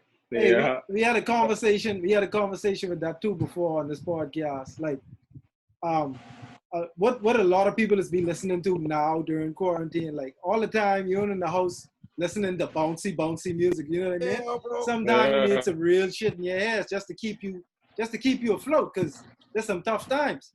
See, and why I didn't mind like actually biting the bullet about it is like, bro, like tell you no lie, bro. Any of y'all ever read The Alchemist? Yeah, the book. Yeah. Yeah, I read that. I just finished reading that. Okay, so you know about omens, right? Yeah, the omens. Real life omen, right? Like, bro, earlier this year, like I spent Christmas in Orlando with my family, right? And my bro keep like he keep like reiterating, like, bro, like something coming, bro. Like something coming to start this revolutionary, you know? And he's like, but people ain't gonna be into all that bullshit, the rah soon, bro. And you know, unfortunately, with the George Floyd thing, and you know, it's like I don't see the world going back. You know what I mean? I don't think it can be like people going to hear real shit now, like this real life. You know what I mean? So it's like I didn't mind biting the bullet for the quarantine because it's like the world getting on it, and you know, truth be told, I ain't doing it just for Nassau Bahamian people. You know what I mean? It's it's like showing them our vernacular, our culture in a cool way rather than just bay. Right. You know what I mean? Like a lot of shit cut, bro. That shit cut, bro. You know what I mean? Like, but all them niggas who thought they could have, like, you know what I mean? Sponge off me, that shit cut. You know what I mean? It did not, you know? Yeah, they never knock it. All right. So you build your own beats. How you got engineering? You doing all that yourself? Bro, I got to shout out to everyone, bro. I got to shout out. Shout them out. I got to shout out Irv the Great. I got to shout out my brethren Leo. Bro, it's a serious, bro. I'll be right here. You know what I mean? Oh, and that's the catch about the iTunes and then what I send you. So now all these songs I did for the fuck of it, all of them gonna be free. But in between dropping them, I can be dropping the single for fans to purchase. Wow. You get it. So it's like it can be like, bro, like a build up. There's something to keep them going. Right. You know, and still patronize too. You know what I mean? That's a good way to market music. Like that's what I think we lost in the industry now. That's what I think a lot of payments ain't up on, like marketing your music. That's a good way to keep your fans interested. Everything is a gimmick, bro. Yep, everything. And I ain't with that, bro. Like, you know what I mean? I 31, bro. I ain't got no time for that. Like, I naturally a funny person. If I can't make you laugh organically, I ain't going on my way to look the part, bro. Right. Yeah. So it's like if my music can't sell it, like, bro, when you look at all the greats, bro, these niggas had like, you know, like plans and, you know, they orchestrate, they marketing plan, but like the greats, bro, like Kendrick, you don't hear from Kendrick. No. You hear from these niggas when the album drop. Cold. Right. You might spot them once or twice, but you ain't, you know what I mean? They get stressed like, someone need to tailor cool, bro. You know what I mean? Like, bro, I get it, right? You support the poor people, right? Cool is locked, the Jordans. That's the precious thing on him. That's it. Just the jizz. Other than that, hanging off the neck. I agree. No chain, no big watch, nothing. But I read that, bro, because like his concept, like that whole, like, you don't have to stress your pockets out trying to look the part, bro. You know, so I feel him for that, bro. I respect that, bro. You know. I think on one of his songs, maybe I think on Born Sinner, maybe it was. I'm not sure. Just find that today. But he was just saying how he still have a Ford Explorer or something like that. That was on. I forget which album that was on. I think you talking about the Uchi Wally freestyle. Freestyle, right? Yeah. And he is like, you know what I mean? Even like from the beginning, like even saying that you say Born Sinner, when he is like, Beyonce tell me that she bought the cop new Ferrari. That shit worth more than I worth. Yeah. She knew it probably. Yeah. Like, He's be getting off too. Yeah. He's be getting off too for sure. So it sounds like that's the lane you're trying to have for. You're trying to be one of the greats. Because I see you keep bringing up Cole and Kendrick. Like that's the lane you're trying to go for, right? I mean, bro, I say this so much, right? That I don't know if niggas is get offended or not, but bro, is the best artist in the Bahamas, the best rapper in the Bahamas. Talk your shit. Talk your shit, bro. Go crazy. Don't want to see me, bro. You ready? See, I ain't them niggas who ready, who just to say that, you know what I mean? I watch a nigga spit. Bro, I done been wrong, bro. I used to tell my account, like, bro, I done been wrong. There's so much studios in the Bahamas, you got niggas, like, you don't have to go outside the Bahamas to experience real good music, bro. I done been around niggas who master fast rap, bro. I done been around niggas who master trap rap. I done been around niggas who master storytelling, bro. I done been around niggas who sing rap. Yeah. And still they ain't ready for me, you know? Hey, that's go crazy, bro. Go crazy. Hey, but that's the confidence you need to make it, though. That same kind of confidence you're saying by respect, that's how you're supposed to be. And I ain't knocking that. Saying it all the time, bro. See, and you ain't see, you could tell like I had my feelings about it. Oh, these niggas can't see me, bro. I love it, bro. See, music fun to me. Yeah. So, bro, if you ain't coming at me to have fun, you're gonna lose, bro. Cause I can then get bro. You can't figure me out with this. You can know their feelings. Yeah, bro. And right on her lines, bro. I say enough of the fuckery. No one in the Bahamas could fuck with me. I'm sitting comfortably. Give respect to a few artists to suck a D. Rapping is really my call, and I really be talking the work that I put in the places I be at, the people I'm good with. I'm taking a moment to recap. I run in my kneecaps are swollen and going, but still I am focused on so in a league of my own. Feel like LeBron, the best in the world. No guessing I'm sure, perfection, I'm pure. Sins of a baby. I've been on one day, but ask some of my homies, I'm back in them zones, spit crack when they flow, and I had to tell my nigga chosen, I'm chosen. Like, bro, like. Don't crash this. 2015 lyrics, bro. Don't crash this on Apple. Hey, we needed this though. We needed this. Yeah, but that's good. See, that's good that you just. Hey, I know what's going on. A lot of people who watching that, they can get a little flavor of what you be doing. You see, they get a little taste of that. Bro, hey, trust me, I know what's going on. That's why, bro, I had to get my nigga Shalon on the podcast because I heard bro, salute it, bro. Spitting like shit. See, they said, hey, salute to the cube. You ain't make up the cube, nothing like that. You got the movement you don't know. All right. All right, now watch out. I got one next song, right? We're following up the clippage. And then we're at the Wonks party. Wet and Wonks. Wet and Wonks. Yeah. Okay. Wonksy up. We Wonksy up. All Wonks up. We Wonksy up to the party. Just a clever way to say drunk, you know what I mean? But just bringing the vernacular to the foreign, you know? Right. Yeah. All right, so watch how the verse going. That's like a dancehall beat. The verse go like this, say, acting the ass. Got your boy on I-95 tapping the gas. I keep a sack by the sack case the crackers attack. Put the match to the gas while in traffic I blast. It don't matter day or night. I keep a cup with me. Hennessy and weed fighting over custody. In the cut with the ones that fuck with me. We hit the club, then get buck better, cuff your freak. Custom piece, my G made me sucker free. Had so many summer nights, we was running up the price, cuffing dice with the tribe, tossing 4s and 3s, but fortunately, repeat played the boss's seat. Cheddar, bread, and lettuce with the bosses eat. Messing daughter sweet petite like a horse retreat with more of a G and B than a honeycomb. Natural, no makeup, and plus a money long. Know what I mean? All right. It's just don't like fucking shut down the app. All right. Don't fucking shut down the app. We gotta get you out of here, man. You could go to you can get us take off YouTube or this shit. So So when did you discover that this rapping was for you? Like when was that? And, all right, so walk us through that process.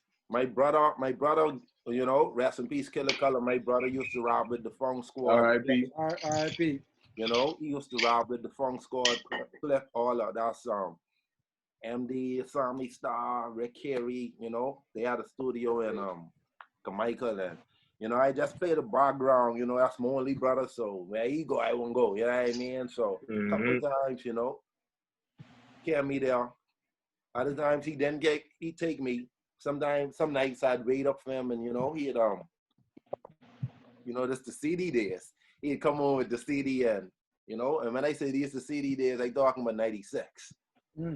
Yeah, school there. So, you know, and you know, he just pushed his music in the CD player in the car, and it was just like nasty, bro. Like I remember my brother one line where he say, like dogs and intercourse, I'm stuck in this game, and like a blood vessel I been. Hold on. You know what I mean? Hey, that's so wild shit, man. Then he got 96. Yeah, bro. And then it was just like, I was in grade 5, you know, so naturally at the time, you know, I won't rap. I can't write, you know what I mean? So first things first, he was like, you need a rap name, you know what I mean? So I gone with Shalon Jr. Till I realized I know Junior, so I dropped the Junior. And, you know, I just was riding off the Shalon, and then I still can remember the first set of lyrics he wrote me. And the funny part about this, I never get a chance to record the song because I ain't learning it. He write it in grade 5 for me. I ain't learning it till grade 8. Say, I just put it straight. And that's what he wrote for me. Say, I'm coming straight from the dungeon. It's Shalon, let me tell your cat something. Please start fronting. Me and Killer Color got this whole party jumping. Bump your heads cause we got the stereo pumping. We know the hip hop world craving for new flows, so we drop the single, now they craving for this album. Chilling in the Bahamas, sipping on pina coladas. If your haters wanna try. Now y'all, nigga in grade 5 could have robbed that, bro. Yeah. Grade 5, you know what I mean? So the journey just started, I'd say it started in grade 5, and you know, by the time I was in grade 8, like sound recorder on your computer. Sure, everyone know, but the process, they give you 60 seconds, you press record, you get the next 60 seconds. So I used to put out a minute, a song, like a freestyle, and shout at everyone in school low for the next minute. So it started off like niggas used to laugh at me, bro. And truth be told, I didn't get, see, I got this humor about it because I been through that. Niggas tell me live, but you stop rapping, but you shitty. I didn't taste that through high school. You know what I mean? Until eventually I just stick with it, and see them niggas is dick rag these days. But I don't, you know what I mean? That's how it goes. I play a guy, I ain't remember, but you know, I'd say from grade 5 and. Hey, I like the subtle shots. I like the subtle shots. I like them. Yeah, I like them. Yeah. You know, I'd say like, bro, like I could give you a story, bro. While everyone was studying for BJCSEs and then, like rocking their brain, I was busy rapping, and I can remember everyone clowning me because while everyone on the computer studying, I sending song, bro. You know, that's how I know. I would get up live in class, like we buck a new teacher, I'd stand up. You know, I had 2 things I used to say. I always wanted a child, and I always wanted to rap. And teachers always ask me which one coming first. I'd be like, wait, I really love Tryin, you know. So I used to say the child, but it was either hook or by crook. You know what I mean? So I didn't do a fun day rapping in school. I didn't do the spoken words because I do poetry too. So it's like the whole high school between fighting and getting girls, it was rap, bro. Yeah. And then up in the choice after I graduate, you know, I go on the SAE, you know what I mean, for audio engineering in Nashville, Tennessee. And bro, it just been rapping and that was the beneficial part, like actually investing the time in school for music. Right. That's how come I never paid for a studio session till this day, bro. You know what I mean? So could do everything yourself, engineer it up bro. yourself. You know what I mean? And if I must, because I don't never shout out people I supposed to shout out, bro. If I must, I must shout out Soldier Shotty, bro. I have this habit of saying, no one helped me. And what I mean when I say no one helped me is really like people do what they could have done, and even the said who could have, I guess, pushed me to the next level. I ain't put it all on them. I'd say, bro, I always seemed like I know what I was doing, bro.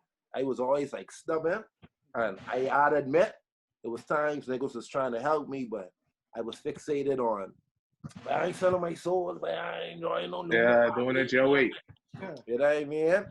But like Shotty mixed my first two mixtapes, bro. You know what I mean? And he is a nigga like, bro, he ain't charge me, bro. You know what I mean? So I don't be clear with that. You know what I mean? I know a lot of people get the lotion in them and say, oh, Shotty this, Shotty that, but I love a real one with Shotty. You know, Shotty, I'd say he extra look out for me in my early part of my career. You know what I mean? But other than that, shout out to all the Shotty you don't know. All y'all know him, right? Helping each other and not know. Yeah. You know, I know. Helping out each other and what's not. So, question for you: do you do shows? You do any of the shows like over there where you are now? I mean, before the quarantine. Well, I did two in Atlanta. I wouldn't call it. I'd say a performance. I wouldn't call it like a whole show, like to say it was my show, you know. But I made sure that before I leave the Rock, before I left, I made sure that I did my own concert, bro. You know, writing celebrity status. I don't know if that's what it's still named. They closed down, but I know where that. Oh boy, yeah. Round It's been a while. Yeah. They closed. Yeah. They closed before the quarantine. No, that was some time now, probably like a year and a half. Oh man, see, this weekend, I'm glad I catch piece of that, bro. But I did that, and it's like, you know, it was like a domino effect, bro. Cause I came over here for my birthday, 2017, October 6th. Spent a week over here. Got some like shirts did, you know what I mean, for me and the squad. Went back, came back now, saw did a music video, the Landmine video. I don't know if y'all saw it. The Landmine video. Did that from the Landmine video. It was like, God, just keep lining up stuff. I did the concert after I did, you know, my own concert. I ended up doing the bike show. After the bike show, I ended up going on the Canada tour. You know what I mean? So it's like, bro, when it started kicking off, like, bro, it ain't never stopped. You know what I mean? And these days, like, I stopped, bro, because it was like, not saying I don't have faith in the songs I already did, but it was like, it's time for a revamp. You know what I mean? And like, this was a soul-searching journey for me, bro, because like, prior to this, I wouldn't have been able to tell you all I did better music. That was just the hot shit to me. You know what I mean? Yeah, but then when I started looking at it, it's like, bro, if I release 15 songs in 1 year, because it was always like, let me just drop this right quick. I never got around to releasing the projects they was on. So it's like, people don't know if you got a heart no more, bro. Like, what you have to say to the ladies, bro? What you have to say but life. You know what I mean? Every time you hear is fuck these niggas, that nigga, and you know what I mean? And not saying the songs was that bad, you know what I mean? Because they're great songs, bro. You know what I mean? But it's like Kendrick Lamar say, he saying, cut you off, I think, when he's like, his uncle tell him, rap, don't rap, but rap niggas. Yeah. Yeah, so it's like, I had to like, all right, bro, y'all don't like me, fuck y'all, let's move on. You know what I mean? Yeah. In one. Play it, all right, fuck y'all, let's move on. You know what I mean? And I had a habit back then, which I still think, you know what I mean, which I still believe in, but I don't voice it that much because it ain't need to be voiced like that. But I had a habit of going on the radio and doing interviews and telling the interviewer I bigger than the Bahamas. And no, I never got no backlash for it because I guess people got what I meant, but it was like, bro, if I can sit here bitching all day for my son to play on 100 jams, like, bro, I guarantee, bro, when I grab my phone, bro, and I click radio, bro, the stations over here fucking endless. So for me to be fixated on more 94, 100 jams, and I like, bro, what type of artist are you, bro? Fuck the radio, bro. How much niggas was an example to get it out the mud? Right. Hit the streets with it. So after I done adopt that mindset, I say, okay, hold on. Life on perfect timing if I take a break or if I don't take a break.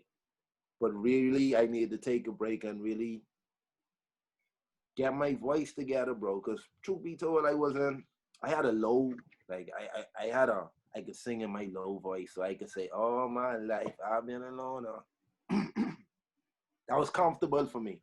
Yeah. Nowadays, I could open my mouth and I'll be a soldier forever. Like, and I could rock up with it. So it's like, all right, less you worry about people and niggas, the more time you can spend with your craft. So it's like, I ready for the world right now, bro.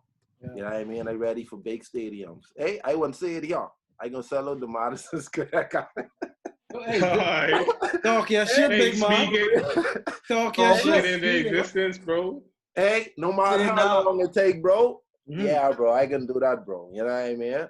All right. Hey, speaking in existence, and could you drop it on the 2 for 2 podcast? That means we can eat three front row seat tickets. We got it first. Exclusive. Hey, I still like what y'all got going on, bro. Like I was telling Rossi, I had to watch the one y'all did with Clayton. Clayton is my boy. Yeah. Know what I mean? I had to see the little snippet y'all had, or what's not, but like just the way, like, he's read the whole show. He's read the whole fucking show. Man, bro, I thought he was sleeping. Yeah, he is finished. I say, bro, this nigga idea open, bro. Hey, but he made some good points though. Oh yeah, bro. Yeah, for sure. I see what I like with your situation is like, it ain't like, you know, monotonous questions. You know what I mean? I won't compare y'all. I don't like comparing, but it almost just give me like Breakfast Club vibes. It's like, you answer a question, someone come with a different, you know, or they could pull a question from that answer. Yeah. I like that, bro, because you know, most men, this would have just been rah rah rah rah, everyone talking one time, and you know.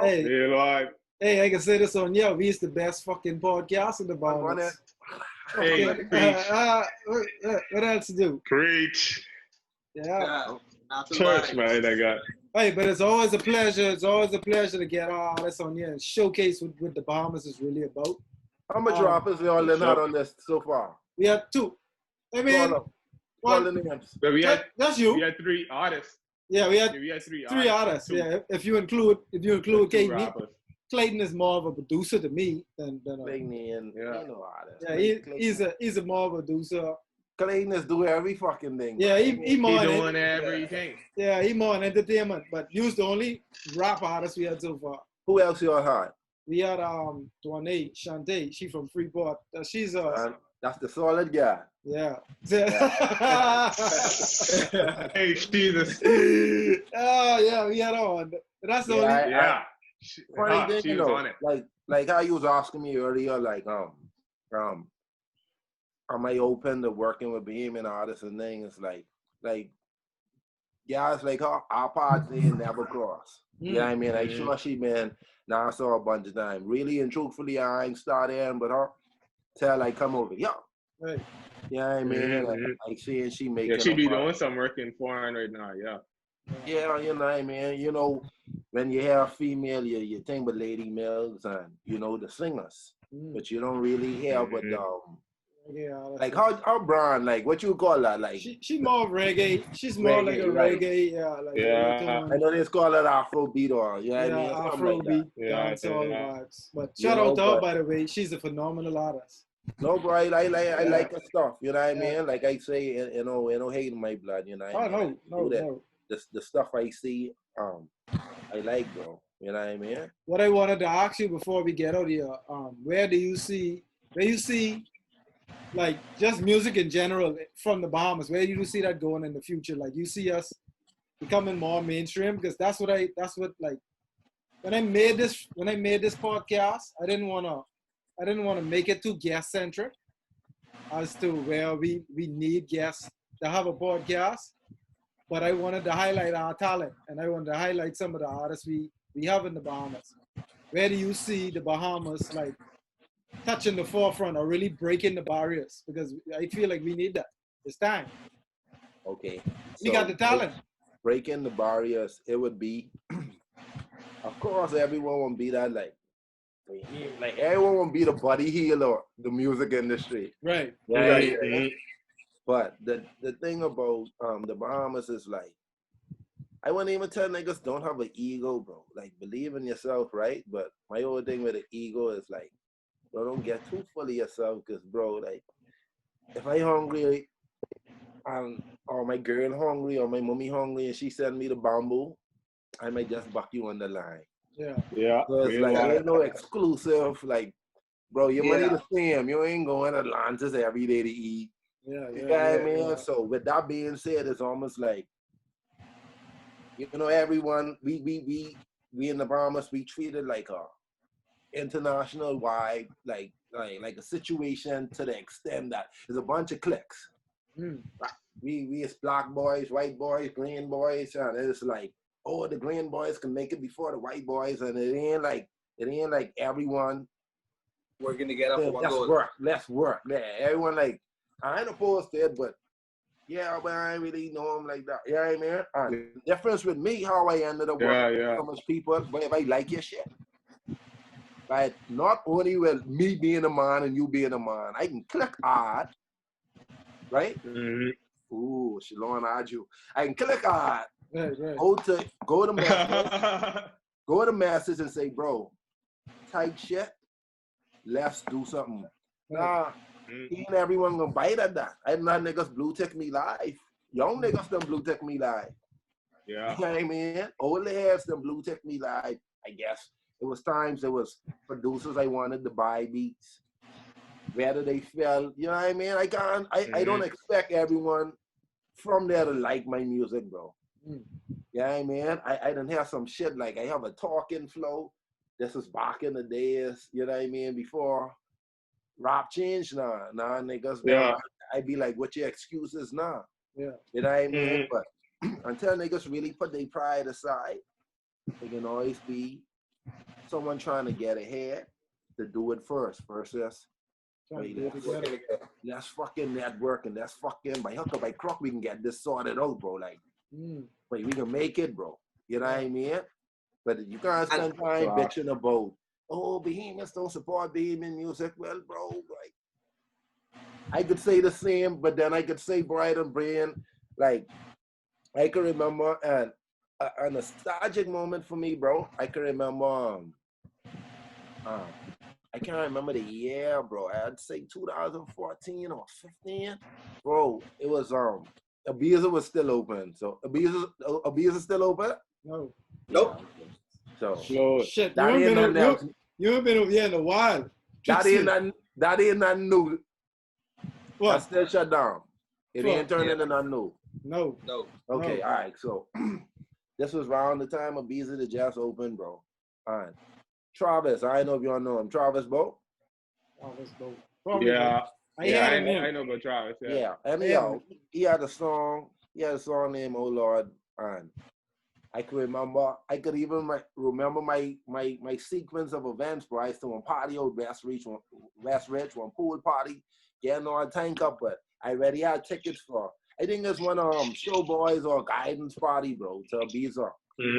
And he performed Oh Lord, bro. First time in my life I ever see everyone in the crowd. And if it wasn't everyone, I'd say if 1,000 people was there, probably 35 ain't sing the song, bro. The whole crowd. And it's young people just like us, you know what I mean? Because he, you know what I mean, they our age. And the whole crowd sing with him and they bop. And I was like, okay, it's possible, bro. It's possible for Bahamians to support. Yeah.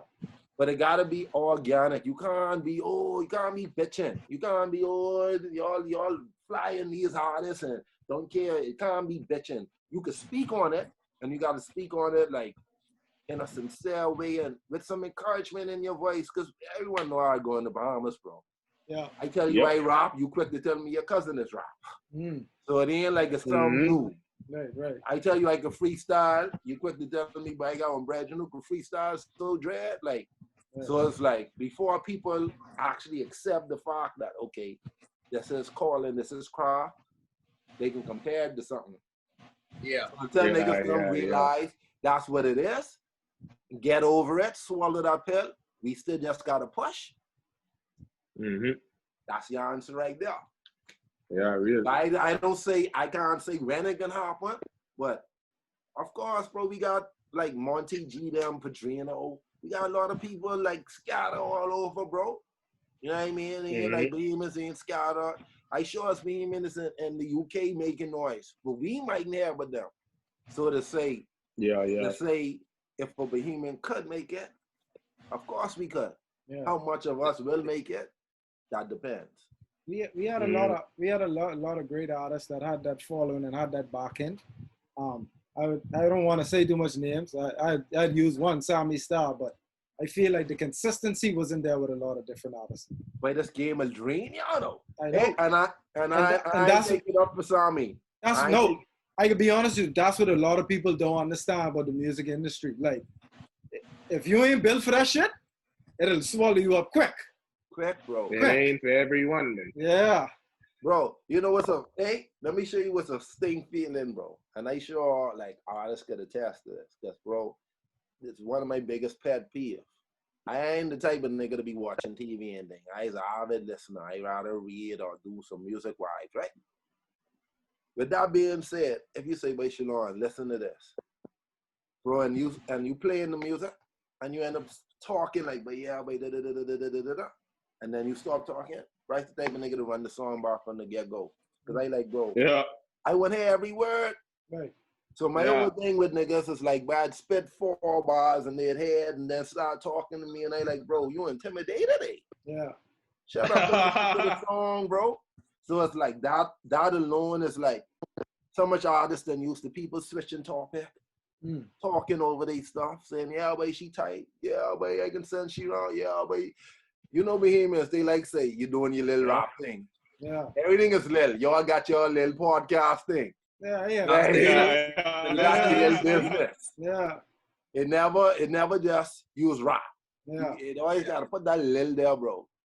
So it's like, that has discouraged people, and then, bro, like I say, the radio situation, ain't everyone. I sure y'all could count the artists consistently who was on the radio. So Simon, Sammy Star, Ricky, you could count the consistent set who, not that was niggas wasn't making music, but it's like the radio is only pushing these set of artists, bro, and that alone is making niggas, right. You know? It's possible. I'm glad we at a place now where it's more it's more of social media. Like you could push yourself, you could back yourself. Like you don't need fuck the radio. You don't need the radio stations now. You know what I mean? Like all your music, you could go there and you could brand this and you could brand your own shit. So like people just need to take advantage, I guess, more of using social media, using these platforms to push the craft. You know what I mean? But that being said too, bro, where a lot of city is, well, I won't say city is, where a lot of the niggas who getting like that shine in this music industry, like, believe it or not, but I'd actually go to war with them with Bahamian niggas. Because Bahamian niggas talented, bro. Talented. The talent, yeah. Like, crazy talented, bro. Talent, yeah, bro. Yeah. Yeah, I mean, like, I don't know if y'all know of an artist. Like I just discovered him. His name is Lil Scooby. He's a young artist. Lil Scooby, check him out. He saw that? Yeah, boy, listen to me. He different. All right. He making some noise. Yeah, That's in the bait. Ooh, because my old, I know it's real, but my old man could tell me it's one song. And I had once. I's a Bohemian with the jump. No, not that one. No, not him. Who that is? Who sing that? I can be honest with you. I ain't too sure. But y'all know the song I mean. I know the song you mean. Okay. Oh yeah, I never even heard it.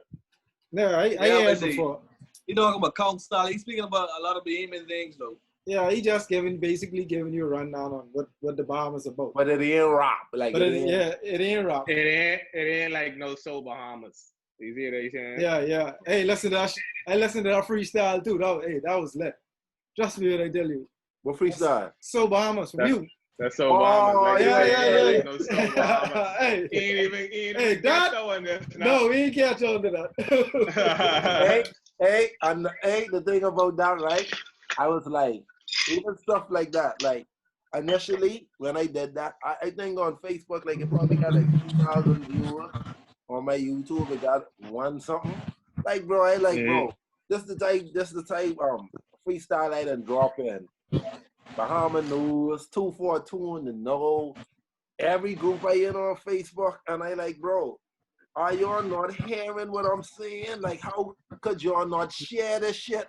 They don't listen. They don't listen to it, bro. Just like you say, like they hear the music, maybe like, boy, he sounding solid, but they ain't really sitting on and listening and getting an appreciation for the music, you know? See, I don't do them challenges, bro. I normally don't do challenges, bro.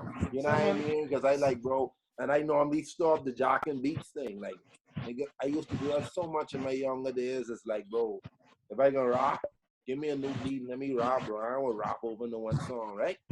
So with that challenge, right, you know, like that was sincerely from my heart, bro. I about to take everyone down memory lane. I thought everyone was gonna be like, I thought it was gonna be like a nostalgic feeling, happy. Yeah. Share this. And I ain't gonna front like people even shared, bro. You know what I mean? Yeah. Man, in a week I thought that was gonna have like 10,000 views, bro. Yeah. I ain't glad when they hear they share up one shot, but it's like, wow, dog, like, how is this guy? Well, I mean, I know because I done experienced it 40 times from back in the day. They're like, man, this nigga really putting these things together like this, dog. Like, that shit is amazing. Like, that is a gift, bro. Yeah. For sure. So, other than this, what you always do? Well, I know what Rossi's do. Other than this, what you always do? Like, anything with entertainment? Anything, I mean, work. Yeah, I mean, I really is an entrepreneur. I don't get into entertainment other than this podcast. So I doing my other shit. I don't know if y'all get hear feedback. Like I hear some feedback, like someone speaking too loud or something. I know that's my fan, but I think that might be my fan or something. I hear some feedback in the background. I don't know if anyone else heard that. But yeah, I hear it, lady. Other than that, entertainment-wise, it's the only thing I do. The podcast. That's the only thing. You do. I don't know entertainment-wise, but I can check out your YouTube page, and I see him freestyling talk about right after the podcast. Like, yeah, we can jump on that and hear that. Yeah, what you're saying. I see, because I definitely listen to that so Bahamas. I saying I know like sometimes niggas like graphic design, and then you know I all about networking, bro. So I asking really to see what y'all really. You know what I mean? Like, well, I guess some other projects I'm working on. Like I got an app I'm working on. I don't want to say too much on it because I know how that go. Sign a disclaimer. Yeah, I got an app I'm working on, but I doing my shit entrepreneurially. You know what I mean? So I got some stuff I'm working on. Yeah. I got what else I doing? Start a company on Amazon. So we could be selling mail enhancement products and stuff like that on Amazon. Different things, hand sanitizers. Yeah. All right. Well, with that being said, I about to start a segment named Hortina Raw Blunt. What's that? And the whole concept behind it is like, well, naturally, you know, I Mr. Hortina Raw Blunt, I drink coffee and smoke a blunt, but you know, the concept behind it is really like let's just say like how I gave you all the lyrics when they say I can got your boy 995 tapping the gas, right? I take those bars and really talk to the people, like show them like, okay, I can ask, okay, that's point blank, you know. Got your boy 995 tapping the gas. Put the gas to the put the stock. What? Oh, put the stash by the sock case, the crackers to talk, right? So it'd be like, I don't know if y'all know like Rob Genius, how it is break down. Like a bar for bar breakdown, right? Yeah, but it ain't be a bar for bar. It's like I choosing like my diverse lyrics, like, and it ain't gonna be more than 2 bars, you know what I mean? Because, you know what I mean? Sometimes I have double entendres and then, sometimes, you know, it be them questions you want to ask the artist, bro. Like, tell me that song, like, track number 17, verse 3, what that mean? It's almost like, yeah, it's almost like bringing it personal to the people. And under the Hot Tea and Raw Blunt theme, it's really showing people what I what my daily meditation is. Like, that's what I pondering on today. You know what I mean? I smoking my joint. This what on my mind. Yeah. You know what I mean? So that's the concept behind that show. And I got a cooking show on YouTube. Oh, you chefing it up too? Yeah, bro. All right. That name a bunch of munch. All right. A bunch of munch. Yeah, So what you doing? Off the Hot Tea and the Raw Blunt after you smoke, you got the munchies. Right. Yeah, you need the munch. Yeah, so it's more like a, I don't want to say ghetto cooking show because it ain't gonna be popped down, but it's more so like, bro, if I want to put sausage with cheese with some potato salad, that on me. You know what I mean? Yeah. But I cook shit like spaghetti and I cook a legit shit. We doing stuff, but it's just like with a twist. It's like, all right, you get to hear me talking and you get me in and say, all right, now you want to put a little bit of the boy in that wife and let that sizzle for a minute. You know what I mean? You want to give, see, because that's the Bahamian dialect. Difference. You know what I mean? People just be looking for that different vernacular. You ain't believe a rapper coming right now and he rapping like, I don't know, but you, hey, and on the right beat. The world love that. Fire. He does the world love Rihanna. The world love Shaq West. Like, I remember the first time I hear Coach call in, I was like, is this a thing? Yeah. One in the club and I see the whole club. I go, oh. And I like, because you know, man, people is really feeling music. Right. Yeah. Support the artists, bro. You know what I mean? So it's more so it's like bringing the Bahamas to the world, bro. Yeah, that's what it's all about. Straight up. Yeah. I don't know if y'all had anything else to ask, but they're ready to get out of here. You know what I mean? Yeah, we've been on there for a little minute. This is a good. Appreciate Go ahead. Shalon. Appreciate you taking your time out for your brethren and for the podcast. This only our 7th episode. So we appreciate you coming on, you know. Hey, shout yourself out one more time. You could have waited one more before you invite me. 8 is my favorite number. You know what's going on in action. Hey, shout out yourself one more time on the little handles and let everybody know. All right. What's not. Yeah, tell us where we can find you. So on, like I say, on Facebook, IG, and Twitter, Shalon Salute, SHALON SALUTE, and on YouTube it's Lonnie Baba, LONNYBABA. And yeah, but hit more up, go through all the videos, and look forward for the fuck of it. Yeah. Hey, we'll be waiting, brother. We'll be waiting. Hey, before I go, y'all like the title? For the fuck of it? For the fuck of it? What the fuck you mean? We fucking with it, dog. That's some tight rap shit right there. I like that for real. You know? All right. Hey. Because I really speak with this project and now. You know what I mean? I have telling people I have music, but now since it's almost release time, you know? Hey, well, we appreciate you speaking about it here. You know what I mean? Like, we appreciate you taking your time out to talk with us. You know what I mean? This would be neat. Yeah, bro, and God bless you on platform, bro. You know what I mean? Good luck, bro. Black brothers coming together doing it, bro. Appreciate it, bro. Appreciate it. Much love. But we're gonna get out of here. This was a good part. Like I said before, I want to shout out all the essential workers. Shout out the people that are protesting. You know what I mean? Let's get it in. Let's get this injustice right. Shout out to everybody that's listening. Shout out to our viewers. Shout out to people that are watching us from YouTube or whatever. You know what I mean? Like I said again, we'd like to thank you, Shalon, for coming on the show. That was a great part. Hey, when you're on anniversary for this, I gotta be a part of the anniversary show. When we start like 7. We gotta We gotta count Yeah. episodes. I can't remember the first. Yeah, I gotta go. Episode. Even if it's next year, bro, I just saying, if you all ain't had nothing planned for the anniversary, that means get it planned. Hey, we could be part in Jamaica, but we probably could do a Jamaican part.